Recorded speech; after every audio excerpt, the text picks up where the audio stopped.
cek, tes, tes,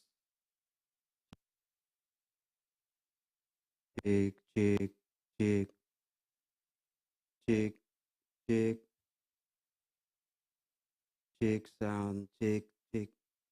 Putus Pak.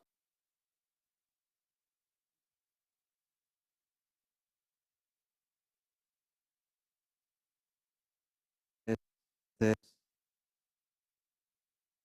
tes, tes, tes, tes, tes.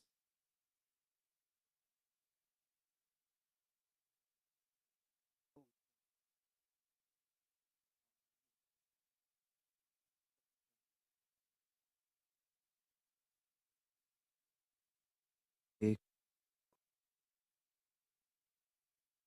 cek, buat satu dua,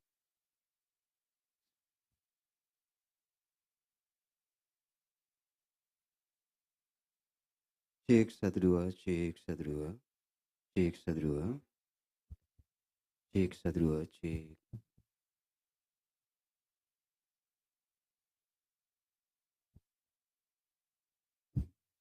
cek satu dua, cek satu dua, cek satu dua, cek satu dua, cek satu dua, cek satu dua, cek satu dua, cek satu dua, cek satu dua,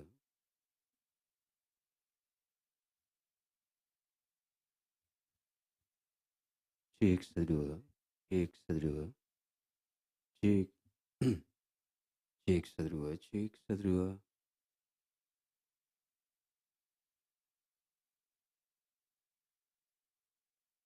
cek satu dua, cek satu dua,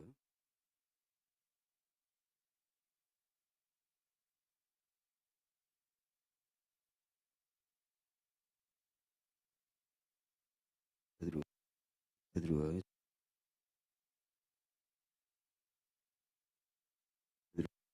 satu dua, satu dua, cek satu dua, cek satu dua, cek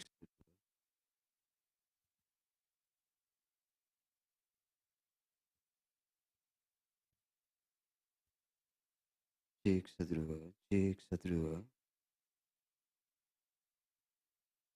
cek satu dua, cek.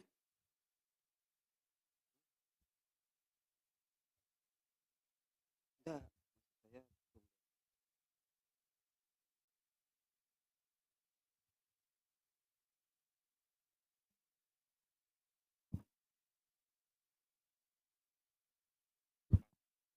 cek satu dua tiga, cek, cek tes satu dua, tes satu dua, tes, cek cek cek cek,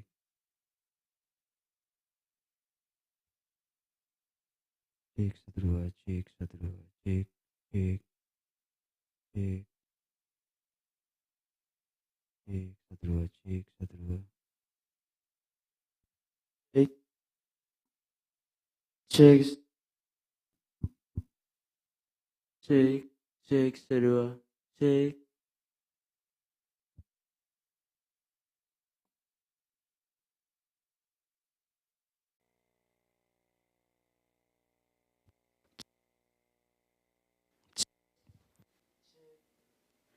cek cek cek cek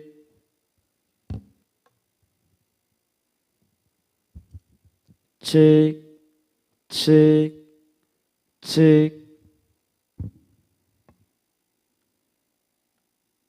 cek cek cek cek cek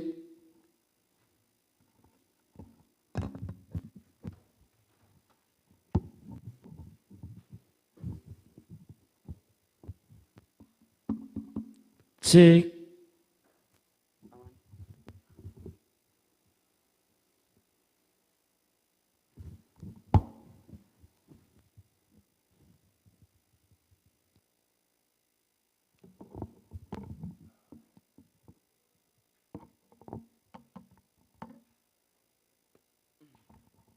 cek.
Okay.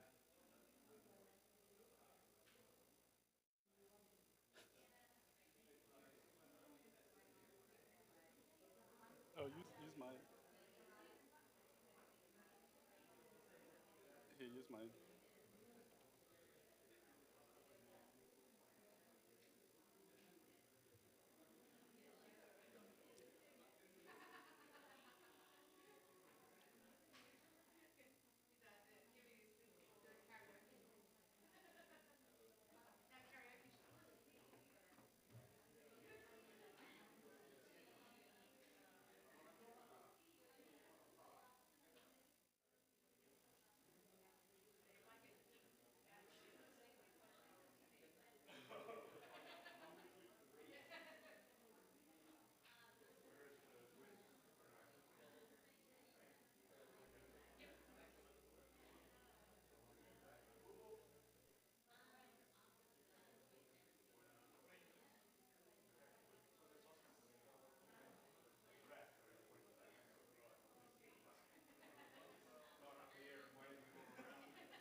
ladies and gentlemen, we will wait for another 2 minutes so we could start while waiting the deputy minister to arrive here, still on the going to here.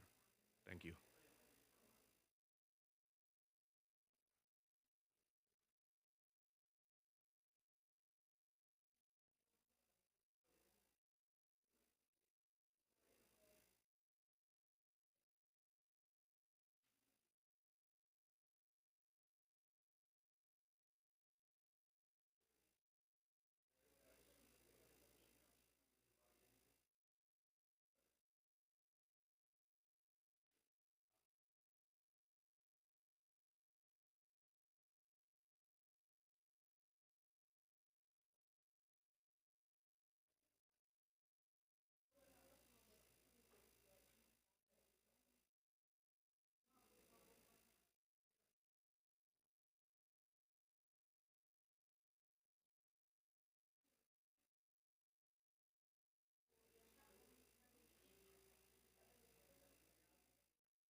Bapak Ibu sekalian, kita akan mulai acara workshop hari ini.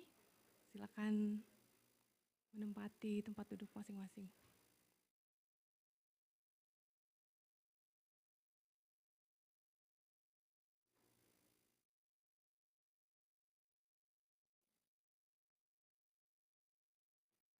The Honorable Deputy Coordinating Minister for Maritime Resources, Coordinating Ministry for Maritime Affairs and Investment, Indonesia, Your Honorable Director, Ocean and Atmosphere, CSIRO Australia, our dearest guests, esteemed fellow scientists, ladies and gentlemen. Good morning and welcome to the workshop on blue carbon of seagrass ecosystem and livelihood here in Labuan Bajo, Indonesia. This occasion is in line with Road to Ocean20 as a part of G20 Summit in a global partnership to support and deliver the Sustainable Development Goals. This 3 days workshop is also a follow-up for the Indonesia-Australia Blue Carbon Program that was established in 2019. To begin with, I would like to invite representative from DFAT, Department of Foreign Affairs and Trade Australia, Ms. Nikki Fitzgerald, to give welcoming remarks. Please, Nikki.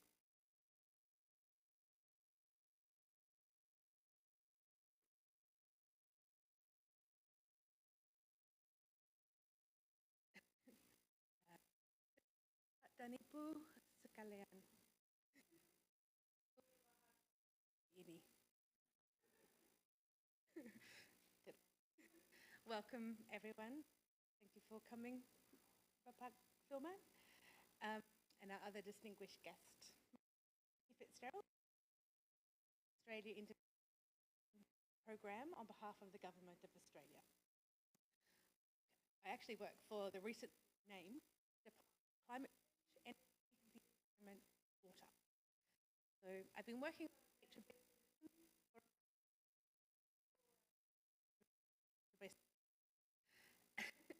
I manage the land use change data for Australia's national greenhouse gas accounts, so putting the data into the policy context. This led to me actually working with Indonesia for many years on their greenhouse gas inventory for reducing deforestation. But enough about me. The workshop is the blue carbon of seagrass ecosystems, which is delivered by our program partner CSIRO. Sorry. In partnership with the Coordinating Ministry of Maritime Affairs and Investment and the Indonesian research community as a whole. I've never thought I had a soft voice before. Can you? Australia is very happy to be working with Indonesia once again as we work on how to improve it just turned off. The state of knowledge around this very important ecosystem of seagrass meadows. It appears like all the world's governments are looking to blue carbon as a means of addressing climate change, but it is Indonesia who is bringing the scientific evidence base to the policymakers under their innovative O20 agenda. The ocean is critical for food security. It's an integral part of daily life and culture of millions of people, and as it turns out, it's quite good at storing carbon. Recording in progress. From these characteristics alone, it is obvious that we're making use of the ocean's resources to sequester greenhouse gas. We must also restore ecosystem services for the benefit of those who care for it.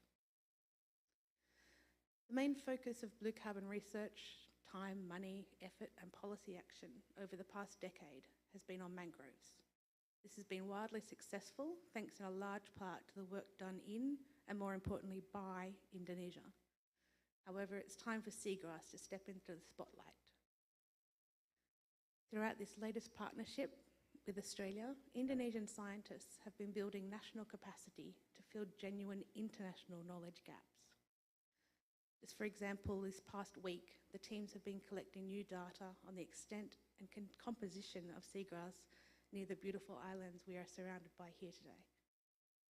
Once the scientists have done a little more science, I'm confident that they will make a valuable contribution to the global blue carbon community. Another core activity has been to engage with local communities from just a few of Indonesia's 17,000 islands, is that right? A lot. Armed with the traditional knowledge of what gifts coastal ecosystems provide to the people that rely on them, we can be better prepared to that we ensure there is a pathway to creating more in future.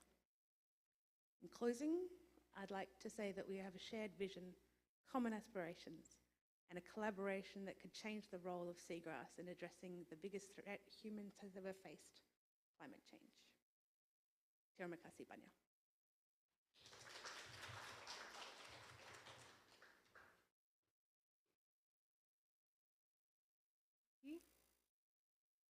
And next, I would like to invite Mr. Firman Hidayat, the Acting Deputy Coordinating Minister for Maritime Resources, Indonesia. So please, Pak Firman.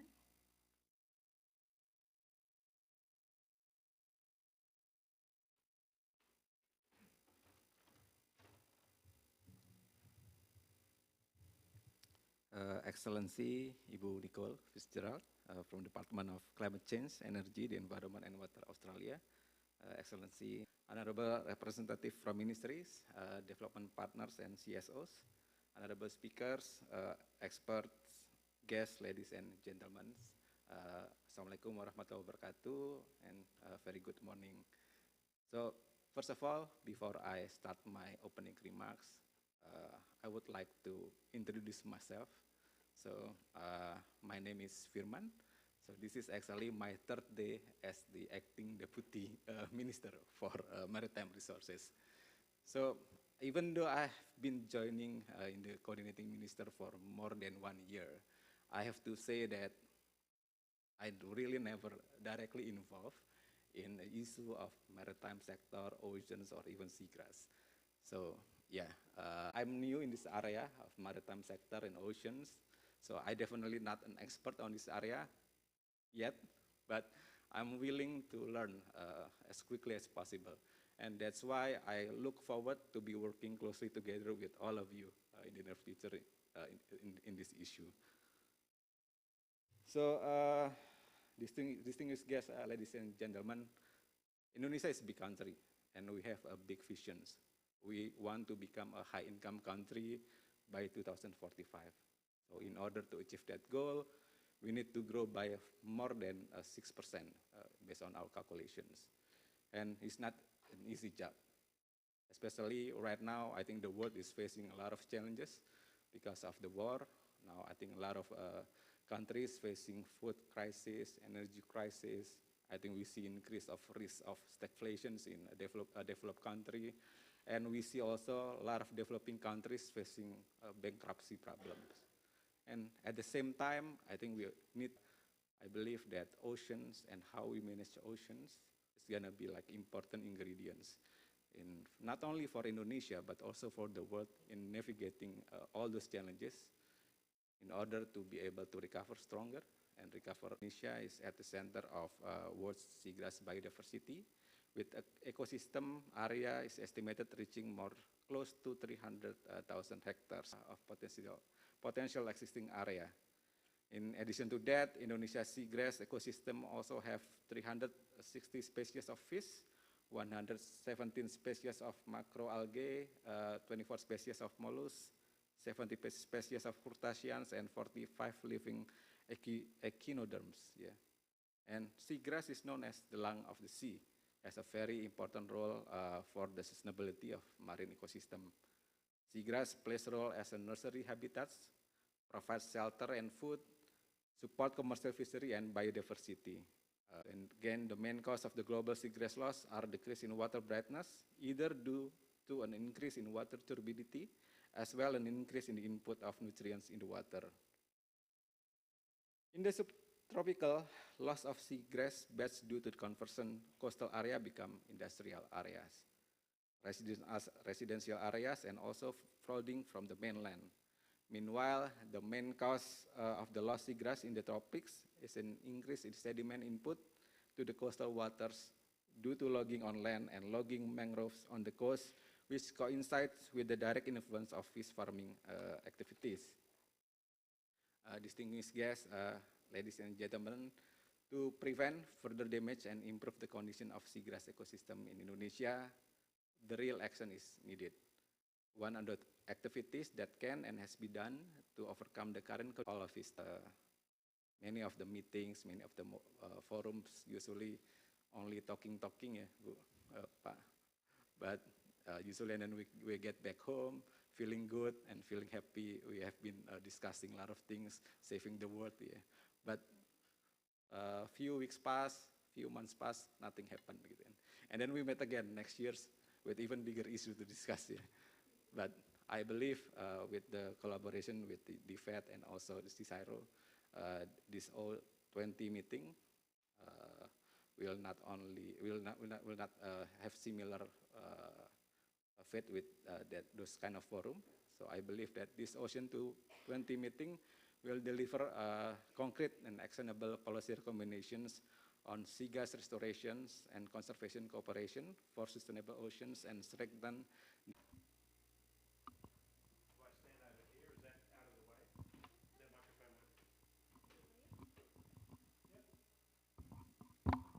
Just so you don't have to look at me the whole time and you can look at the slides instead, so I'm shy. Yeah, that's good, Yasmiana, thank you. So let me start with what do we mean by blue carbon, or sometimes as we call it, vegetated coastal ecosystems. So they include seagrass that we're going to talk about mostly today, but they also include mangroves, of which Indonesia has a lot, and tidal marshes as well, which occur also particularly in temperate ecosystems, but some tropical ecosystems. I've got to remember to point that down there, don't I?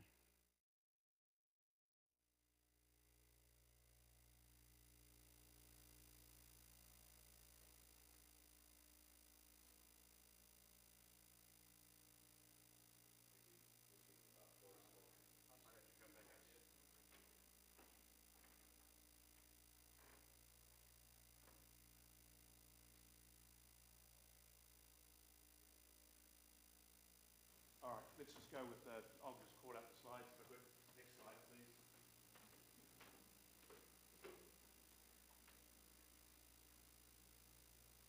Next slide, please. So, what does seagrass blue carbon look like? Of course, when we can look at a seagrass bed like the picture on the left, then we obviously see the leaves. That's what we call the above ground biomass. But if we look a lot closer, then we see below here, there's actually more of this root material that's buried within the sediment. And if we, next slide, look a little bit closer, oh sorry, back one. The bit of dirt there is as some of that biomass degrades, it dies, it traps other material, it forms that highly rich carbon material, which we know as blue carbon. And so that's what is sequestering the carbon long-term storage. So proportionally, it's most of the roots rather than the leaves often that are being stored, and so important that we preserve that material. Next slide, thanks. In terms of extent and importance of blue carbon ecosystems, then we see that mangroves are distributed certainly across the tropics, subtropics, whereas seagrass is spread across all continents except for Antarctica. And with salt marsh or tidal marsh, as we know it, you can see, it's not particularly the diagram, it's spread further, particularly into temperate and higher polar latitudes as well. Next slide.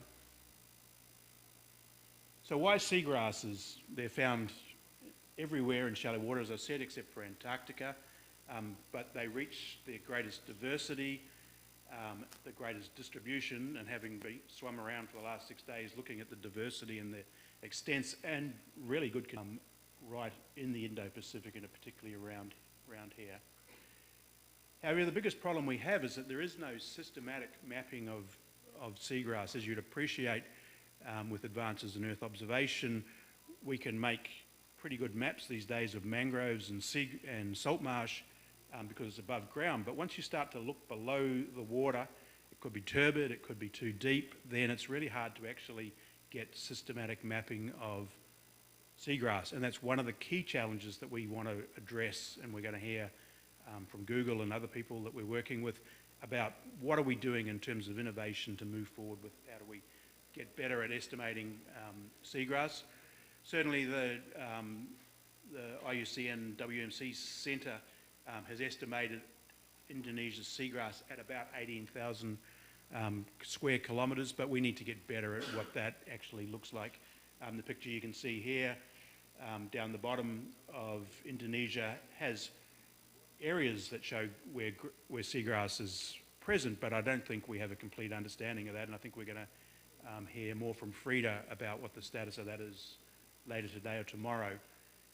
More generally, I think seagrasses are poorly represented in conservation legislation and policy. Often it falls between different ministers or different departments. It's treated somewhat differently from mangroves, which are often included in forests. So as Nikki said, bringing the spotlight onto seagrass is really what this is about. Some other facts and figures about seagrass and why they're important from Project Seagrass. While we don't know the total extent, if we think about what does it mean in terms of 1 hectare, then these sorts of numbers of 100,000 litres of oxygen per day, they sequester 35 times more CO than a pristine hectare of the Amazon forest. You can read some of these things. I'm not going to read them all out to you. But simply the point is that there's a range of ecosystem services that relate to fish, that relate to the efforts to value what seagrass is worth at approximately $40,000 a year. Next slide. While we're focusing mostly on seagrass, I actually really, in terms of trying to describe ecosystem services, I actually like this one, which represents a mangrove. And the reason I like that is you see at the bottom in the root structure of this mangrove picture is a whole lot of what we call ecosystem services or co-benefits that sit alongside carbon storage and sequestration. So they include things such as recreation, such as spiritual and cultural values, obviously the timber and forest products that come from mangroves in particular, their role in fisheries, particularly as nursery areas, their ability to, in terms of climate regulation, which is what we're principally focused on, but importantly and increasingly, given the number of storms and hurricanes we're seeing, their role in shoreline stabilisation leading to nature-based solutions, coastal protection and water quality, higher level relations, security, health, and materials for life that we see at the top of the tree. Next slide. So thinking about the climate mitigation potential, blue carbon is one of several what we call potential oceans net emission technologies that could be used, and there's a lot of effort going into understanding what that looks like both globally and at a national level. This is a report from the high-level panel a couple of years ago, which estimated that 12% of annual GHG emissions could be reduced by about 12% by 2030. Of that, mangroves, seagrass and salt marsh collectively could contribute about 0.9 of that 12%. So not the highest, but a reasonable effort. Certainly the point to make here in this diagram is that of the mangroves and the salt marsh that vary between about 0.1 to 0.3 gigatons of CO2 equivalents per year, seagrass has a much greater potential, and that is principally because of the extent. Next slide. I realise there's a lot of text here. Sorry, I didn't have a graphic for this, but I really wanted to make the point that in framing this conversation for the next few days, that blue carbon is a key part of the blue economy sector. We need to think about it as an important component, and there's really 4 ways in which that can be done. First is thinking about what is its role as a mechanism towards moving towards low carbon economies, and that can play out at 2 levels, both as a in terms of developing national carbon inventories. Blue carbon is an emerging component that helps countries meet their NDCs, their nationally determined contributions. Industries to offset their carbon emissions and governments to offset their carbon emissions as a way to achieve carbon neutrality. A second mechanism is really about how do we create economic value from blue carbon ecosystems. So we can think of carbon as a commodity that can be bought and sold, and that's really represented in markets. But even more importantly, I would argue, is value in monetising some of the other ecosystem services that are provided by blue carbon ecosystems. And so thinking about natural capital accounting is becoming, and ocean accounts becoming very, very important. So that speaks to those 2 points there. Thirdly, as a prudential mechanism to manage climate risk, so increasingly insurance companies, other large companies are seeing the value of blue carbon ecosystems as a key component of nature-based investments and relating that to next generation coastal infrastructure. Finally, the contribution to people needs to be considered in terms of the provisioning goods and services that I showed you in some of that mangrove diagram, but also the creation of livelihood opportunities, whether it's payments for ecosystem services, whether it's ecotourism, whether it's engaging in restoration activities, how we address that are all important components to the people aspect of blue carbon ecosystems. And moving to that, this is some work we've been starting to think about and engaging both in Indonesia and in Papua New Guinea and Fiji and a number of other countries, thinking about why blue carbon matters to different livelihoods. And so in terms of thinking about what it is that these communities value about blue carbon and understanding differences that might relate to gender or age, different perspectives on the importance of that, understanding the role of customary or traditional governance systems, how that intersects with national governance needs to be thought about, and you know, enabling those communities to make decisions about what it is that they value and how they want those systems or their assets that they are custodians of to manage. So that's some thoughts about livelihoods. I'm really looking forward to hearing the day 3 about livelihoods and how we take that conversation forward, because it's something that's been left out of it. Moving now to just thinking about framing the actions as we move forward. I've spoken to many of the benefits already in terms of the broader ecosystem values, but in terms of thinking about the barriers that are holding us back from action, then we need to think about a range of factors, including the economics, financing, insurance, risk management. But, you know, I can tell you, and Nikki can tell you, and Matt can tell you, and many of you would already know, that there is a lot of interest out there. They're looking for the right size projects that are de-risked that we need to think about. The political issues encompass everything from land tenure, which can be a difficult issue, of course, and the trade-offs that come from choosing one over the other, as well as the broader policy and governance. Of course, there are social rights, responsibilities, the cultural value I just spoke about that need to be thought about. On the environmental side of it, you know, ultimately this is fundamentally a conversation about land use change in many respects. So thinking about land conversion, thinking about how we remove all the threats that might arise from hydrological modification, water quality, and the like that are affecting our blue carbon assets. And then finally, some of the technical issues that we need to address if we're going to firstly measure how much these blue carbon ecosystems store, they sequester, what are the risks that are associated with them, how do we build the capacity and knowledge to really get out there and provide a comprehensive understanding of these blue carbon ecosystems. Next slide. On the enabling factors that we've got, the levers that we can pull to move forward, certainly inclusive governance and partnerships is central to how we move forward, and so this is Indonesia-Australia collaboration is really important in demonstrating that. The sustainable climate-ready infrastructure, nature-based solutions, the conversation, at least before COVID to now, has really moved from a conversation about blue carbon to increasingly a conversation about nature-based solutions. But, you know, as I've said, blue carbon ecosystems still sit there as being central to how that particular ambition goes forward. Of course, you need to be able to value and account for what it is that you want to preserve, protect, and so increasingly we're seeing things like the ocean economy, developing dashboards. Certainly the reporting we want to do for blue carbon ecosystems would be related to that, and we're starting to see some national accounts. I think Indonesia has a pilot national ocean account. Australia's recently completed one. And finally, the topic closest to my heart, of course, science, technology, monitoring and assessment, and how do we take that forward. We're going to hear about different approaches to measuring, firstly, the extent and the change in ecosystems.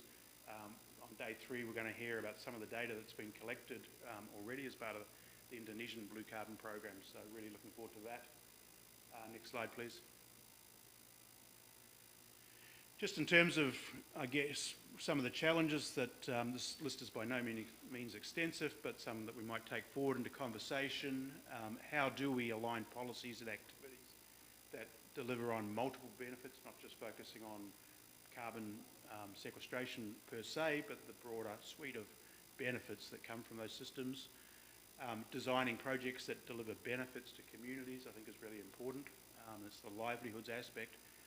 Improving the science and technology for monitoring, reporting and verification, or MRV, for those of you that might hear that acronym over the coming days.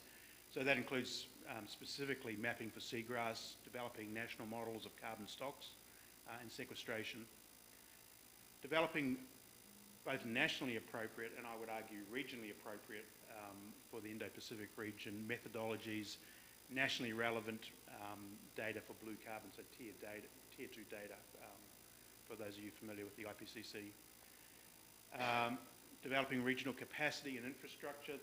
The large focus of the Pacific Blue Carbon Program and the Indonesian Blue Carbon Program has been about that. And so I want to move to a slide to close just on that. Next slide, thanks. So the Indonesian Pacific Blue Carbon Program has been an initiative of the Australian government, working with the governments of Indonesia, with Papua New Guinea and Fiji. It's broadly had a number of objectives up there around advancing protection and restoration of blue carbon ecosystems, addressing barriers to blue carbon management, strengthening the expertise in blue carbon and getting the data we need to get to that tier 2 data, supporting integration of blue carbon into national greenhouse gas accounting and climate policy, developing some of the livelihood case studies and tools that we're going to hear about on day 3, and of course encouraging public and private sector investment. So, you know, certainly from my perspective, that's been a tremendously exciting program, challenged by COVID and not being able to travel, but I think Matt and I could tell you almost to the day the last time we travelled, which was March the 7th, 2020. So being back here is really exciting, as I've said. This final slide is really just to show you some of the infrastructure, some of the training and support, some of the data analysis, and some of the applications that we think are really going to come out of both of these programs. It's certainly not going to plug all the gaps, but I think it puts this as this workshop heading Road to Ocean20, I think really frames that, you know, we're on the road, we can have the conversation, where do we move to from here? So with that, I'd like to close. Thank you all very much. Terima kasih. Thank you, Andy. As we conclude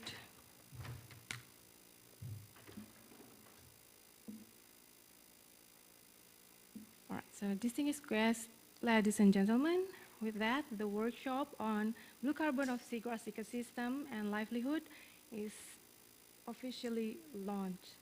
We hope that you will enjoy the program and establish a strong network in this event. As we conclude our opening ceremony, I would like to invite you all for a photo session. So we will do probably here. And then we will directly continue with the next session. So just to let you know, the coffee and tea are available outside, but please bring them back inside as we will continue with the next session. Thank you very much.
Test.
Tes 1 2. Bapak, Ibu-ibu, I think we just continue for the first session because our next speaker will be in the USA, so it's already midnight. Bapak, Ibu,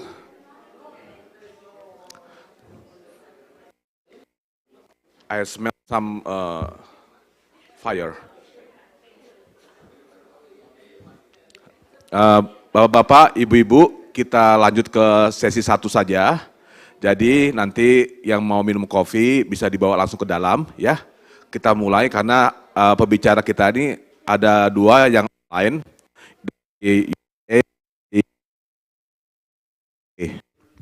Ini mic-nya tolong jangan putus-putus ya frekuensinya ya.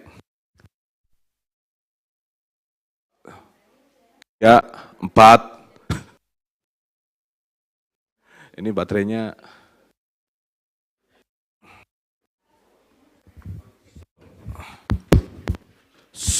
1 2 3. Okay. So we continue to the first session, and while we are waiting for the, we can go directly to the first speaker. I think the presenter from the Google X, Dave. Hello.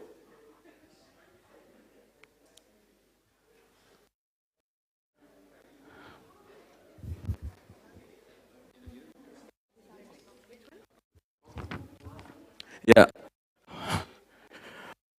Like to invite maybe here, Neil. Can you hear me? Neil? Yes, yeah, I can hear you. Okay.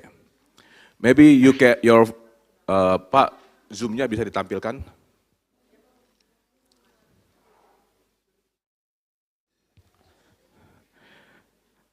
So, can you share your presentation through Zoom or so?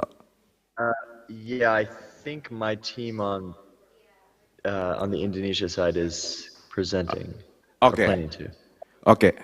So here I think you have 2 persons here, Neil and also Bianca. I would like to give the Bianca to have the lead this your talk. I think yeah, for 15 minutes. Yeah. Okay. Great. Please, Neil. Okay.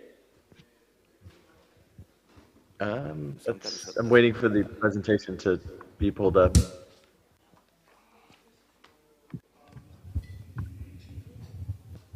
Hi, Neil. It's Bianca. Hey, Bianca. They're loading up the slide deck in the back room, the tech guys and Hector, and others are grabbing coffee, so we're good to go. Okay. So should I wait for the slides or? Yeah. Wait for the slides. I'll give you the cue and I'll present. I'll introduce you to the crowd, and then you can start and then hand it back off to me. Perfect. Sounds great. Yeah. Folks are still getting coffee and tea, so. Great.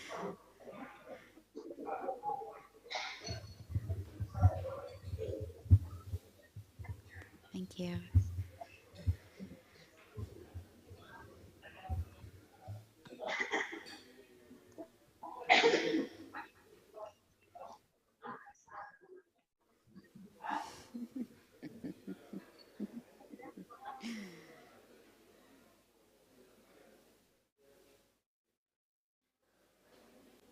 That looks familiar.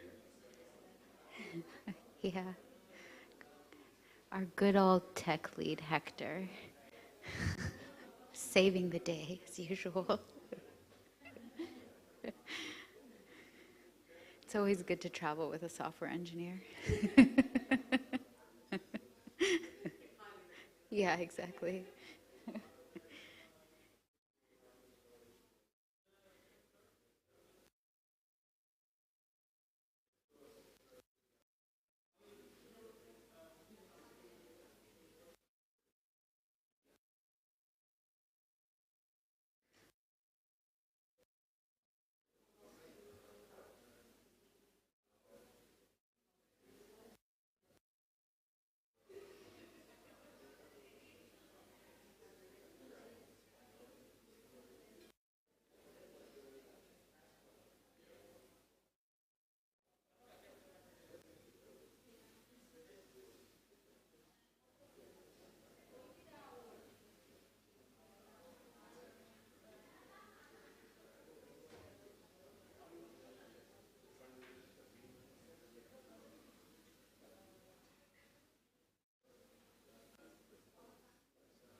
No. Thanks.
I think so, almost.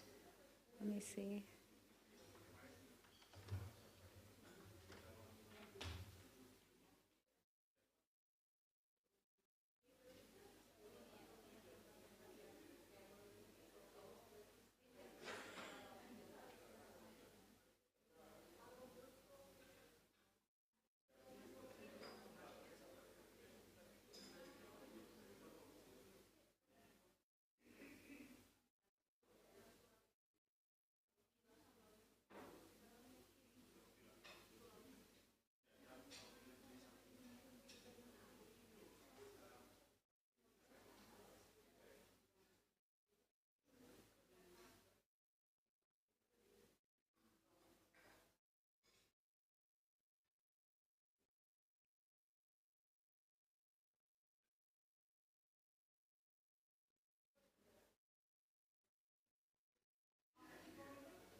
Yes.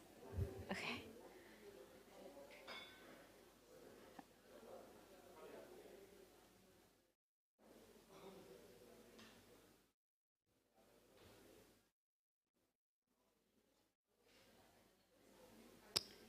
All right. Hey, Neil, can you still hear me? Yep. Okay, cool. So I guess, should we kick this off, or is everyone back from break? Okay, wonderful, great, awesome. All right, thank you all for being so patient. Good morning, distinguished guests and excellencies. I'm Bianca Baumann, product manager at X on Project Title. X is under Google's division. We build and launch breakthrough technologies that aim to improve the lives of millions of people worldwide. We are very excited to be here amongst you all today. We are really looking forward to this 3-day event, engaging in great conversations in policy, science, and technology, and really trying to marry these three as a step forward into the blue carbon space. So without further ado, I would like to introduce Title's Managing Director, Neil Dave. He will be presenting our slide, and then he'll transition and hand it back over to me. So without further ado, Neil, it's all yours. Thanks, Bianca. Great. Hi, everyone. Thank you for inviting us to join today. It's an honor to be here with all of you, although I wish we were in person, or I was in person. So as Bianca mentioned, my name is Neil Dave, and I lead the Title company at X. It is X's Ocean Health Moonshot. For folks not familiar with X, we were formerly Google X, and really our mandate is to create companies that work on huge, intractable, and complicated problems that, as Bianca mentioned, could impact the world in a positive way if they were solved. And so Tidal is one of those companies. A platform that will enable an ecosystem of people who care about problems in the ocean to utilize the ocean in a sustainable way to solve some of the world's biggest problems. So that could be food production, that could be renewable energy, that could be climate change. We want to make innovation and exploration in the ocean so simple that you don't actually need to be a software engineer or a data science expert or an underwater robotics expert to solve the problems you care about in the ocean or using the ocean to solve problems that you care about. Next slide, please.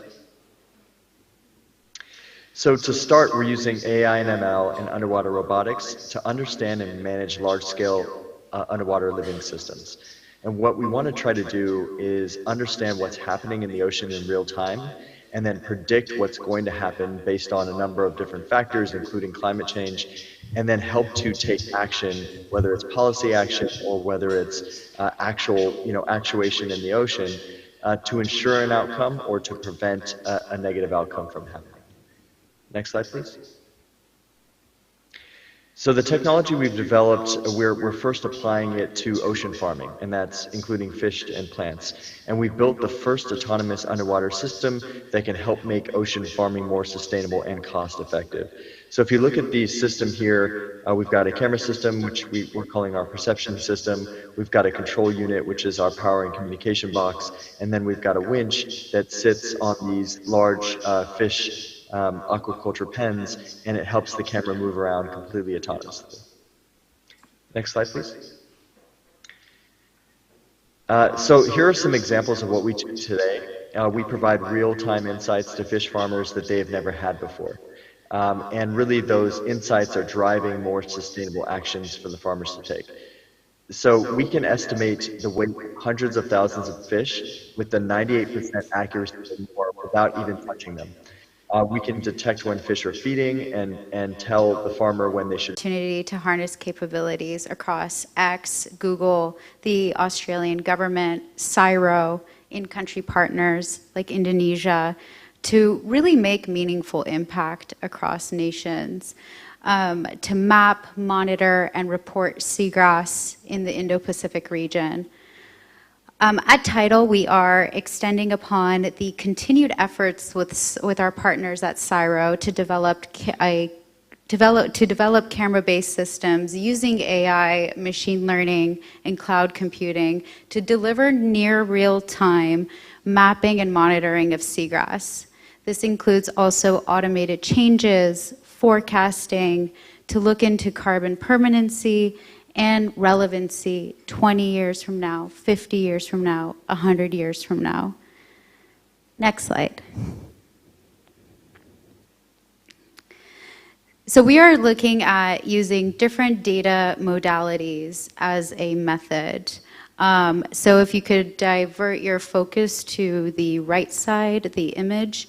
So from satellite observations, so from remote sensing, machine-based classifications, all the way down to expert-driven classifications. So when I say expert-driven classifications, these are like the folks at CSIRO, the experts that are here deploying their instruments, taking core samples alongside with us, and sorry, my microphone's dropping. So maybe I'll just take this, in my hand. Okay, that's better. Sorry about that. So as I was saying, so from remote sensing classifications all the way down to that micro level to expert-driven classifications, which are super important for our models. We are developing a system. It's a multi-scale data fusion approach to estimate the carbon sequestered from these sea plants.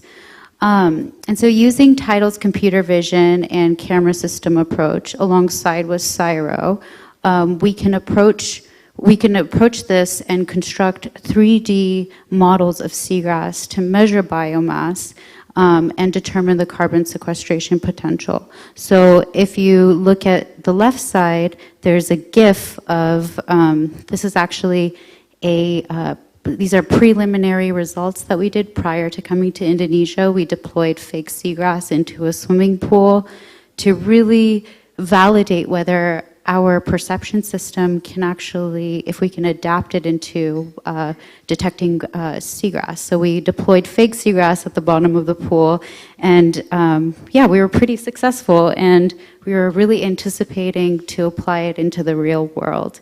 So next slide. Indonesia. So what you're looking at here is fresh off the press. This is actually Indonesian seagrass from an island adjacent to us. This was taken 2 or 3 days into our trip here. And you can see that we have successfully validated and built or reconstructed a 3D model of seagrass. So we are using the stereo video and mathematics to infer the geometry of seagrass here. We can see height, volume, and from there we can calculate and estimate the mass and density. So next slide.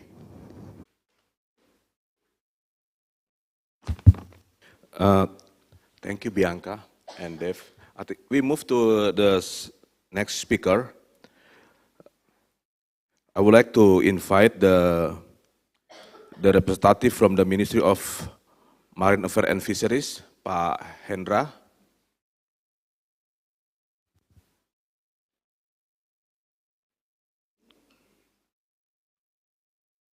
Pak Hendra, maybe you can hear us here.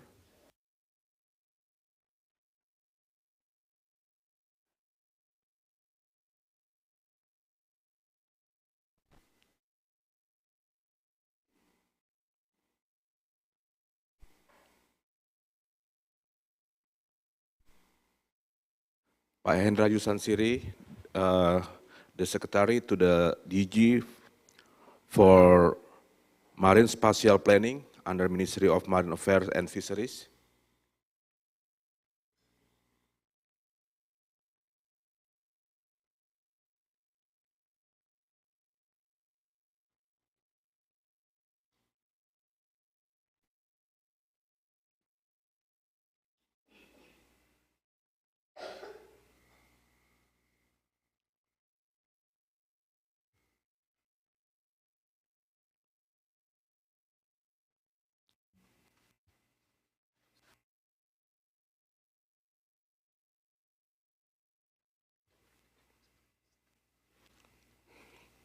Okay, we something going, I don't know, in Jakarta. We move to next speaker from the World Economic Forum, Emily.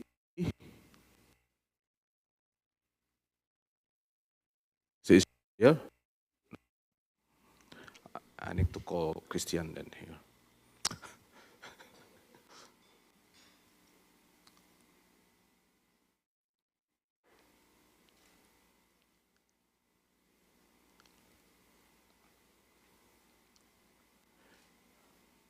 Okay. Maybe while waiting for speaker, I would like to give the floor to the audience. Maybe you have any question, comment, or suggestion, or whatever regarding what already present from Google X, and also maybe to other previous speaker, Andy, or even Nikki. Please, you can have a chance now. Yes.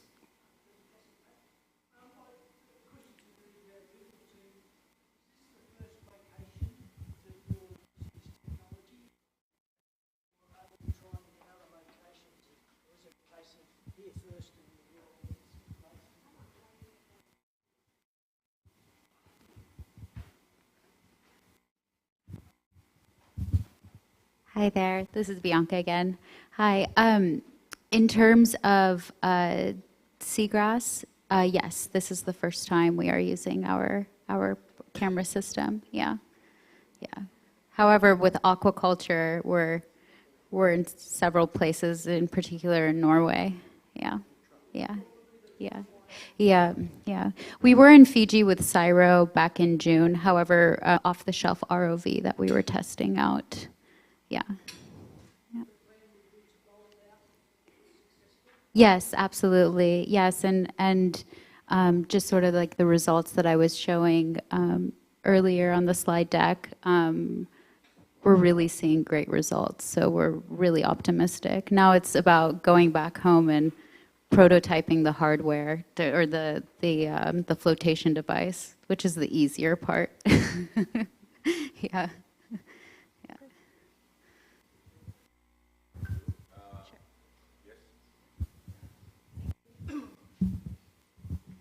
Do you have special requirements like water visibility to operate these tools successfully?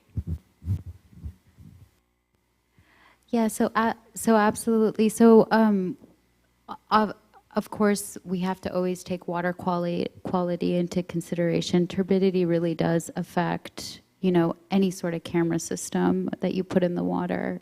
So it is that, you know, that balance of trying to get deeper out of the turbid layer, or sometimes you're in the turbid layer and your images are a bit distorted. But yeah, turbidity is definitely a factor in not just our perception system, but really any camera or optical solution. So yeah, thanks.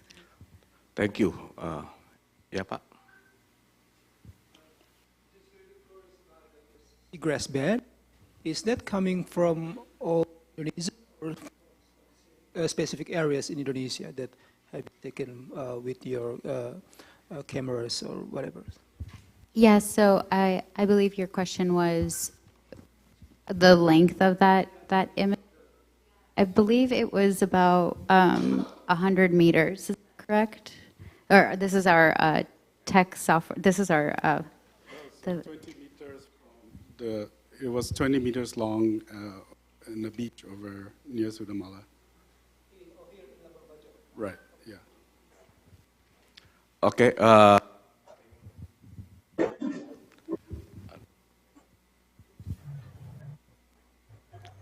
Hello? Okay. So, while waiting, I think we can move to one speaker. I think Dr. Matt van der Cleef from CSIRO would like to give earlier talking about what he's doing at the moment. Please, Matt.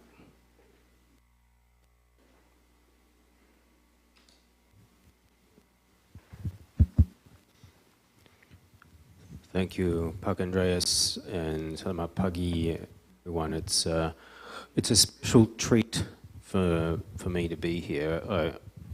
My name is Matt van der Clift. I'm an ecologist with CSIRO in Australia.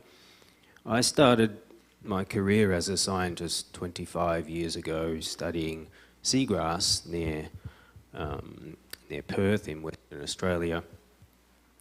And every now and then, I go and study a different system. I might study kelp or I might study coral reefs, but I always come back and every few years to keep studying seagrass. It's because it's an enduring fascination for me, but also because it's a great pleasure for me to finally be in a room with all sorts of other who share the fascination and who share the appreciation.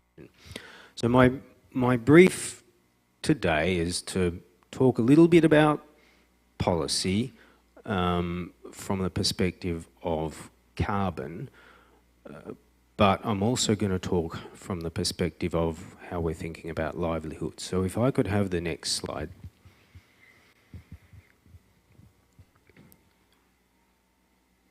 And this slide is an illustration of how one group is thinking about the world's problems. This is a report produced by the World Economic Forum, and they produce a report every year. And the World Economic Forum are not scientists, they're not policymakers, they're business people and finance people.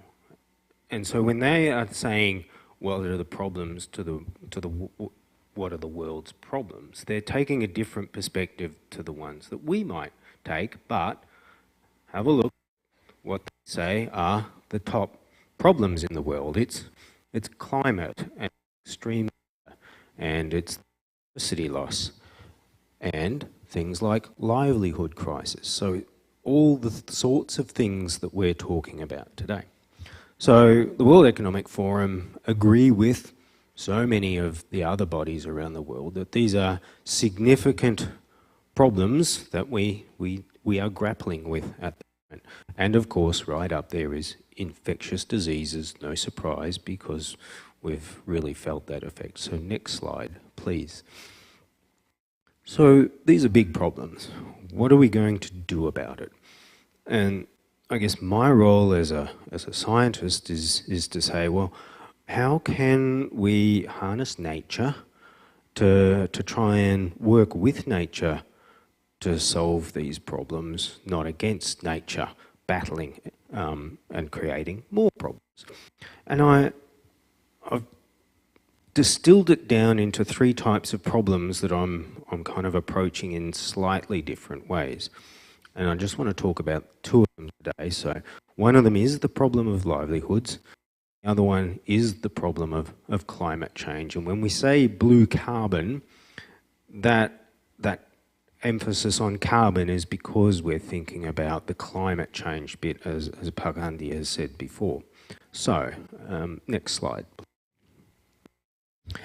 So then if we're thinking about climate change, what can we as a research community and a policy community and a technology community look at in terms of what the ocean can provide? And there are many ways that we can look at it. We can look at energy and say, what can the ocean provide in the way of energy that helps us reduce how much fossil fuel we use? Or we can look at sequestration and say, what can the ocean provide in terms of an ability to take the carbon dioxide out of the atmosphere and start reducing some of the problem that we've already created? So the ocean does have the opportunity to provide that end-to-end kind of solution, and it becomes integrated into that blue economy thinking that Pak Andi was talking about before. Next slide, please.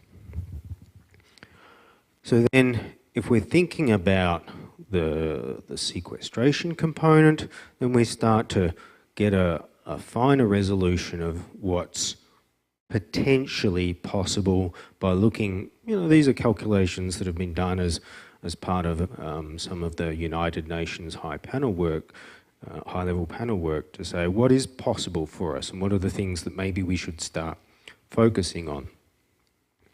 And if you click the button, one of the aspects that we are thinking about is that coastal ecosystems and what it can do in terms of the contribution to sequestration. So, if as these calculations show that we can make a contribution of reducing by 12% the amount of greenhouse gas that we're emitting every year, then how much of that can we potentially get through our blue carbon? And the answer is about 2%. So Bajo, if you're able to just click that one button and it should come up with an arrow, should highlight that 0.9. So the 0.9 means about 2% of our current global emissions we could potentially address through these ocean-based sequestration. Now, 2% doesn't, when you think of it like that, doesn't seem like much, but for context, 2% is the entire global aviation industry before COVID.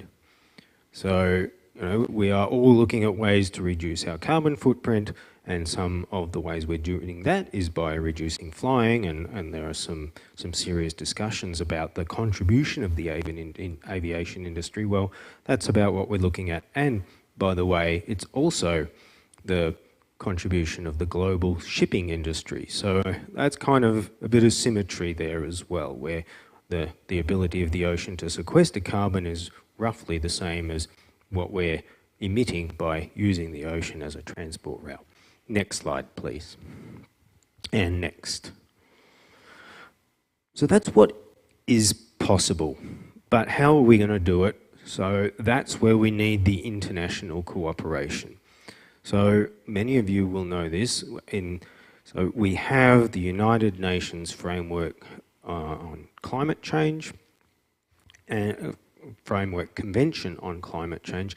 That is the international vehicle that we use for all the countries to get together and to say, this is our common goal. And our common goal is, as you all know, it's to not exceed 2 degrees of warming and to try not to exceed 1.5. And we're about 1.2 now, so we're pretty close. There's a concept in the UNFCCC that's really important, and that's this concept of common but differentiated. That says that we all have the same problem, but we're all a little bit different in the way we go about trying to solve them. So we have Australia and Indonesia, large countries, lots of coast, lots of mangroves and seagrasses, and on land there's forests. We're the ability to use nature and coastal ecosystems. But then not far away we have Singapore. It's small, not a lot of coast, not a lot of ability to use nature to offset their ecosystems, but they have a lot of technological possibilities. So common but differentiated. The main way that the countries are communicating to each other about how they are going about dealing with that is through these things called nationally determined contributions. So that is every few years each country is writing down in a sort of a narrative what it's doing or what it's planning to do to reduce the Indonesia. So Indonesia has just updated theirs, and Australia has also just updated ours, and Indonesia's is now, if I remember correctly, 32% on its own, and then some 42% if they get a little bit of help. So we're on the way. Next slide, please. So that's how the countries are communicating to each other what they're doing, but then how we accounting for it, because we've got to have a common agreed way of dealing with all of this, and that's through these things called greenhouse gas inventory. So they have been around a lot longer than NDCs because the countries have needed to have a common framework for accounting for their inventory, for their emissions for a long time. So countries like Australia do one every year. Countries like Indonesia have been doing them every few years, but will now have to do them each year. And that is simply a way of saying this, if we look at fuel and transport and energy and the ocean, this is how much greenhouse gas we're emitting, and this is how much we're removing. And what's the balance of that? And the balance has to be the removal for us to start reducing. And there are ways of doing that. These things is so the tier 1 is the entry level. There are some what's called default values, and at tier 3 is we've got really, really detailed. So if we go to the next slide as an example, we can see that the tiers that can be applied for coastal wetlands have been around now for 10 years. So we've had a framework for 10 years, and we're starting to implement this in a way that people understand and people accept. So, one possibility is to start writing in the NDC, we are implementing the wetland supplement and starting to do our accounting so that we can account for the mangroves and the seagrass. And then we go next slide or next button. Then what Australia is doing at the moment is we've got the mangroves reasonably well in our greenhouse gas inventory. So we're doing some very detailed modelling and measurement on mangroves, but we're not doing so detailed work on seagrasses. We've only just started on seagrass. So, we'll gradually raise our ambition and try and get a little bit further. So start doing what's possible and then getting a bit. And how are we doing that? Well, it's got to be done on the ground. So we've got the promises that we make to each other and then the way of accounting it, but the work happens on the ground, and I hope that Ibu Frida doesn't mind that I pinched one of your photos. Just an example of this is what it means on the ground. So these are, documents and numbers in spreadsheets, but on the ground, it's got to be meaningful, right? It's got to do something. Next slide, please. So what about seagrass? That's all very nice, right? So we've got the carbon and the carbon accounting and the policy, but what does it mean for seagrass? Well, that's one of the things that we need to work out. We're working hard together to try and solve. Next slide, please. And just as an illustration of what's happening in the world at the moment, mangroves have received a lot of attention, and now in policy they're being developed, and even in carbon markets and then finance they're being developed. So all of those dots around the world are carbon finance projects that are happening with mangroves, but only one of them is a carbon finance project that's happening with seagrass. So we're starting to do that. We need the sort of information that we're talking about today. We need the sort of information where we have the scientists in the field doing the coring and Google and Tidal doing the innovation to help us do that mapping over large scales. Next slide, please. And we have ways that we agree to do that in a consistent way. So this is to highlight that Indonesia's been showing some regional leadership, coordinating ASEAN, developing a protocol to start having consistent methods that apply throughout the Southeast Asian region. And that is providing the sort of information that we need to start building on to go forward. Next slide, please. So that's the carbon, right? And that's the climate. But not everything is about carbon and not everything is about climate. And I think Pak Andreas and I agree on a vision that, yes, we need to be resolving the climate problem and we need to be using that, but we can't forget about the livelihoods. The livelihoods are central. And so I just want to give a couple of examples of that. Next slide, please.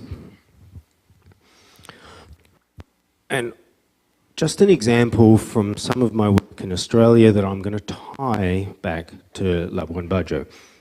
7 or 8 years ago, I was working in the northwest of Australia with some of the local people, and they were eating a particular type of fish that they called the barbal.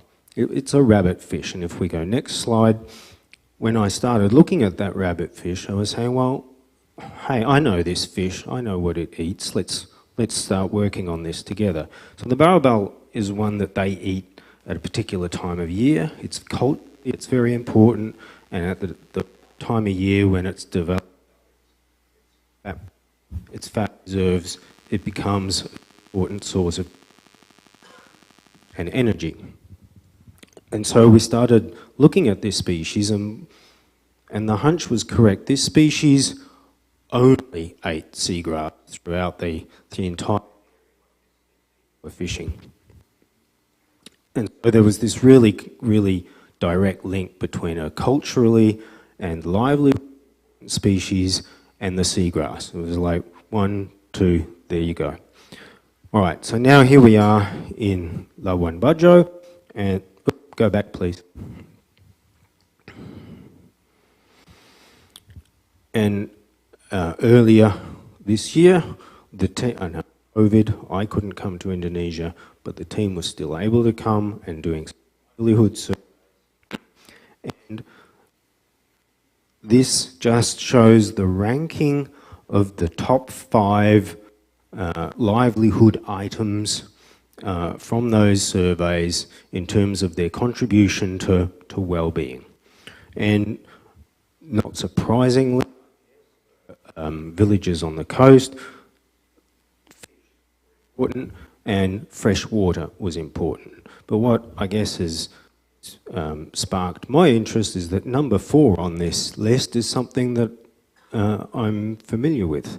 It's called here, it's called the baranang, and it's a rabbit fish. So again, here's a potential direct link between something that's culturally important and important from a livelihood perspective right through to the seagrass. And then the next slide, please. So then we have, okay, so that's livelihoods from the perspective of a source of food and a source of protein, but then there's also livelihoods as a source of and a way of expanding and doing some different things. And Labuan Bajo was a place that Andreas and I wanted to run this workshop because it has several unique aspects. It's one of the Indonesia priority areas for development, but it's also got this magnificent resource of all the seagrass around. So on the one side, we have villages that are relying very heavily on these ecosystems. They're using they're relying on the fish that they get from these ecosystems. On the other, we have an aspiration to build Labuan Bajo as a tourist destination, Modo, and as you're doing that, there's opportunities to build in these other sort of livelihood opportunities through tourism for these other iconic species that rely on and the dugongs. Next slide, please. So then, as Indonesia is leading the G20 this year, and this Ocean20 is about what can be done by the G20 and the leaders, there are a really important set of actions, and as the minister moving from talking to acting. So how can the G20 lead the acting? Well, it's recognizing the value. That's a good place to start. But also just transforming the way we're doing some things so that we're not just using these ecosystems as a resource, exploited and harvested, but as a way of regenerating and building sustainable economies. And then right at the bottom, I've put, we need to be working at the level that we're working livelihoods, so improving the awareness of how livelihoods are affected by changes to the systems and building that in. So we'll go next slide.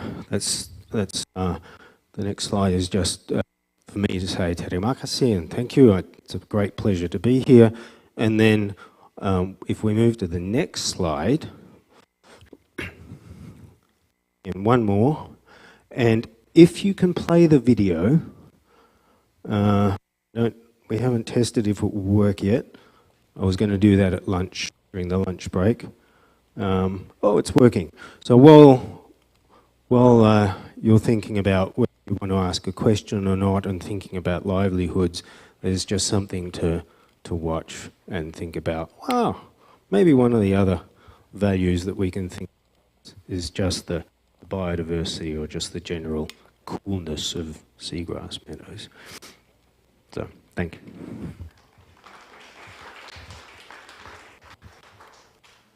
Thank you, Matt. Any question?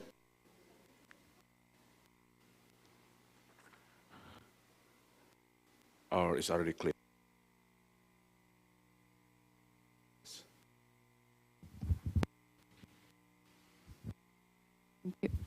Thank you, Pak Andreas. Matt, it's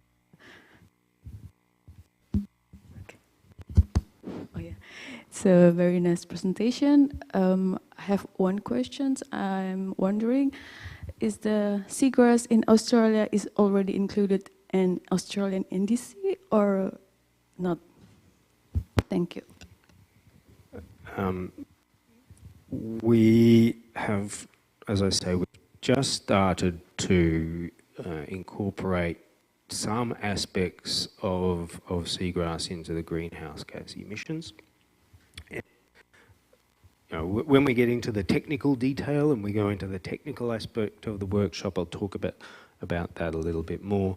Of course, there are other policy actions, and in terms of seagrass in the NDC, not very much, not yet. Nikki might remember of. At the same time, we are developing this region as a super premium tourist destinations. What will be the implication for the local government policy, for example, so that we can have sustainable development goals? I think.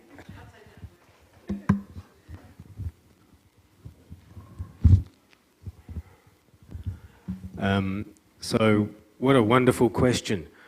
And I feel like we could spend the next 3 days just talking about that question. So I'm going to give a very simple answer. But the answer is, of course, more complicated. My simple answer is, as I say, some people will be happy with the livelihoods that they have, and that's okay. Then some people will aspire to improving their livelihoods and earning new sources of income. Local people know how to make decisions, be respectful and careful, and just build that awareness. So it's complicated, but that's, I guess, where I would be starting.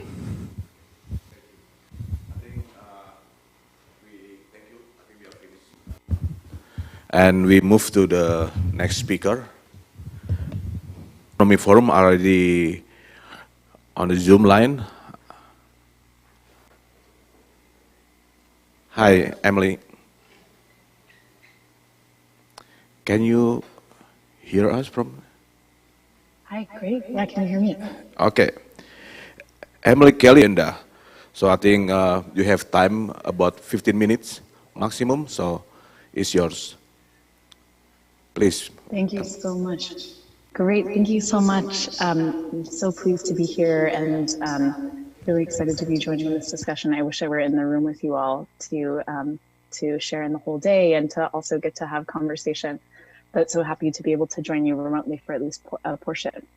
I'm going to speak briefly on seagrass and livelihoods. I know that there are many experts that are likely also in the room, so just wanted to share some remarks related to livelihoods, but eager for others to share their experiences and happy to riff off of one another after presenting some slides here.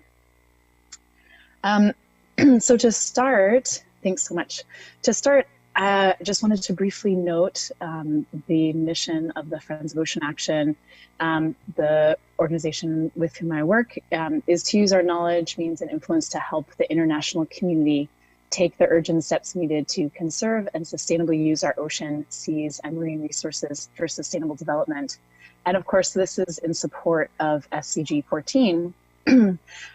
But very happily, I think, as many of us in the room likely experience in our work and our lives, the work to achieve SDG 14 is certainly not siloed within the ocean. And the ocean, in fact, can act as a sort of umbrella for all the other SDGs. So next slide, please. And this is an old figure now from 2017, but colleagues at the Nippon Foundation who created this figure were really trying to share with us how we can think about all the different goals of SDG 14 and think about how we might then, through them, really achieve so much more across all the SDGs. And so in looking at this and being struck by not the details here, but rather just the image of how SDG 14 maps onto all the other SDGs, I just wanted to highlight this because I think that seagrasses can really serve as a bit of an ocean microcosm for doing something very similar. So to the next slide, please. And within this, in discussion of livelihoods, I think there are a number of different ways that we could be thinking about how seagrasses serve to importantly serve all these various SDGs. And so I'm just going to talk about a few of them, but I think we could all think much more broadly moving forward about how they touch on each one of these SDGs, either directly or indirectly. So if just one click, please, on the slides. Sorry, next slide, please. Oh, great, great. So I'm just going to talk about 4 of these SDGs right now. The first is to think about how seagrass supports blue food.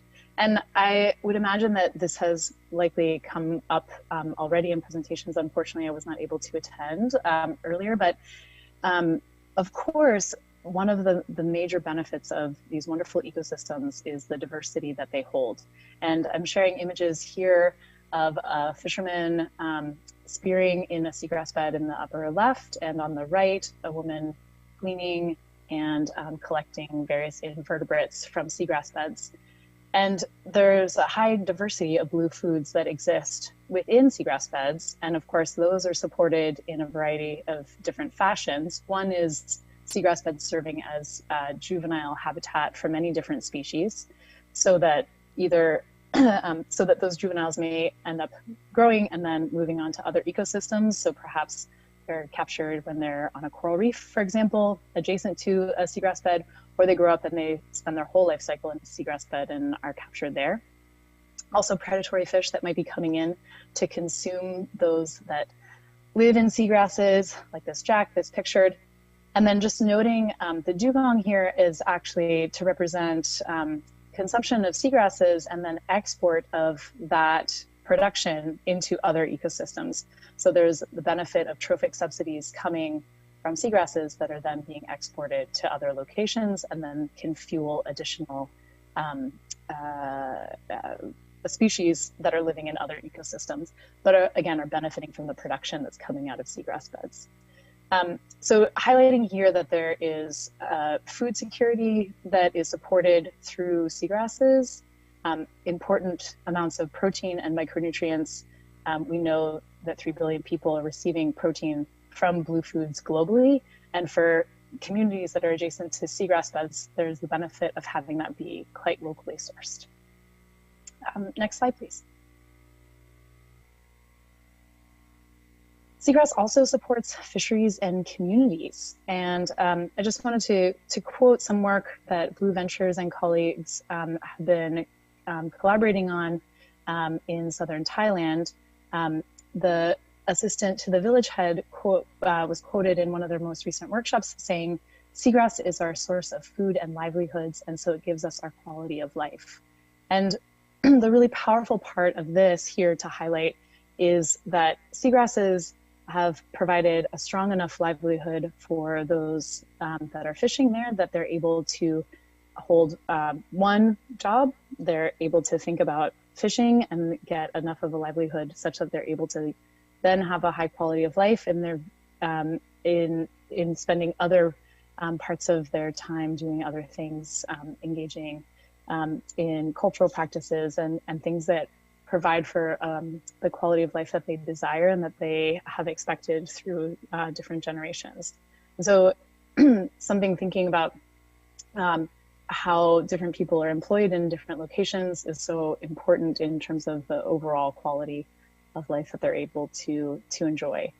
In a study from Wakatobi National Park recently, there's results also showing that 35% of species in the market use seagrass habitats, 70% of the most common species in the market use seagrass habitats, and 68% of fishing is in seagrass beds. So there's strong support for fisheries and communities that are adjacent to these habitats that is supporting fishermen and supporting other communities. Okay, next slide, please. Also wanted to touch on seagrass supporting health. This is a study from Lam et al. A number of years ago looking at pathogens in seagrass beds and inside and outside of, in areas with and without seagrass beds and in adjacent locations, looking at high pathogen loads on shore, and then seeing in the green line that where there are seagrass is present, there is a great reduction, a significant reduction in pathogens as compared to those nearshore habitats that are that do not have pathogens. And then noting that that benefit is conferred onto adjacent reefs, again with a significant reduction in pathogens on those reefs that are adjacent to seagrasses as opposed to those that are not. So highlighting here that this reduction in pathogens can also lead to healthier adjacent ecosystems, which can be passed on also to fish and ultimately to people. And importantly, seagrasses are also supporting higher water, supporting superior water quality in these places. Next slide, please. And I know that others are going to talk more in depth about climate, so I didn't want to discuss, and I know we just heard from Matt some discussion of blue carbon and climate discussion, so I didn't want to talk too much about that. But of course, I think when we're thinking more broadly about human well-being, climate is certainly on the agenda. Just wanted to note a couple of things related to this SDG on climate, which is that there are a couple of different benefits. One, of course, being carbon sequestration, talking about how we want to say to 1.5 degrees Celsius, and that carbon capture will certainly be a part of that equation moving forward. But also that that is a global benefit that we are trying to globally achieve. And I think also one of the really exciting parts about seagrass beds is that there is really local benefit that's also being conferred. So shoreline protection, for example, is something that helps to protect communities and is something that seagrass beds are able to confer at a very local level and benefit those communities that are protecting their seagrass beds. Similarly, the benefit of local buffering of seawater chemistry, while quite local and really restrained to within the seagrass bed, can help with maintaining productivity of other organisms within the seagrass bed, even as seawater chemistry may be altered as a result of climate change in other locations. Next slide, please. Thanks. And so with all this in mind, in summary, I just wanted to note that you know, there's so much more that we can think about, as seagrasses are really at the heart of being able to touch on so many of the sustainable development goals that we're working towards. There's such an exciting opportunity with Ocean20 and with the G20, thinking about action towards achieving many of these goals with these coastal ecosystems at the heart of that, and excited to discuss further with you and happy to answer any questions. Thanks so much.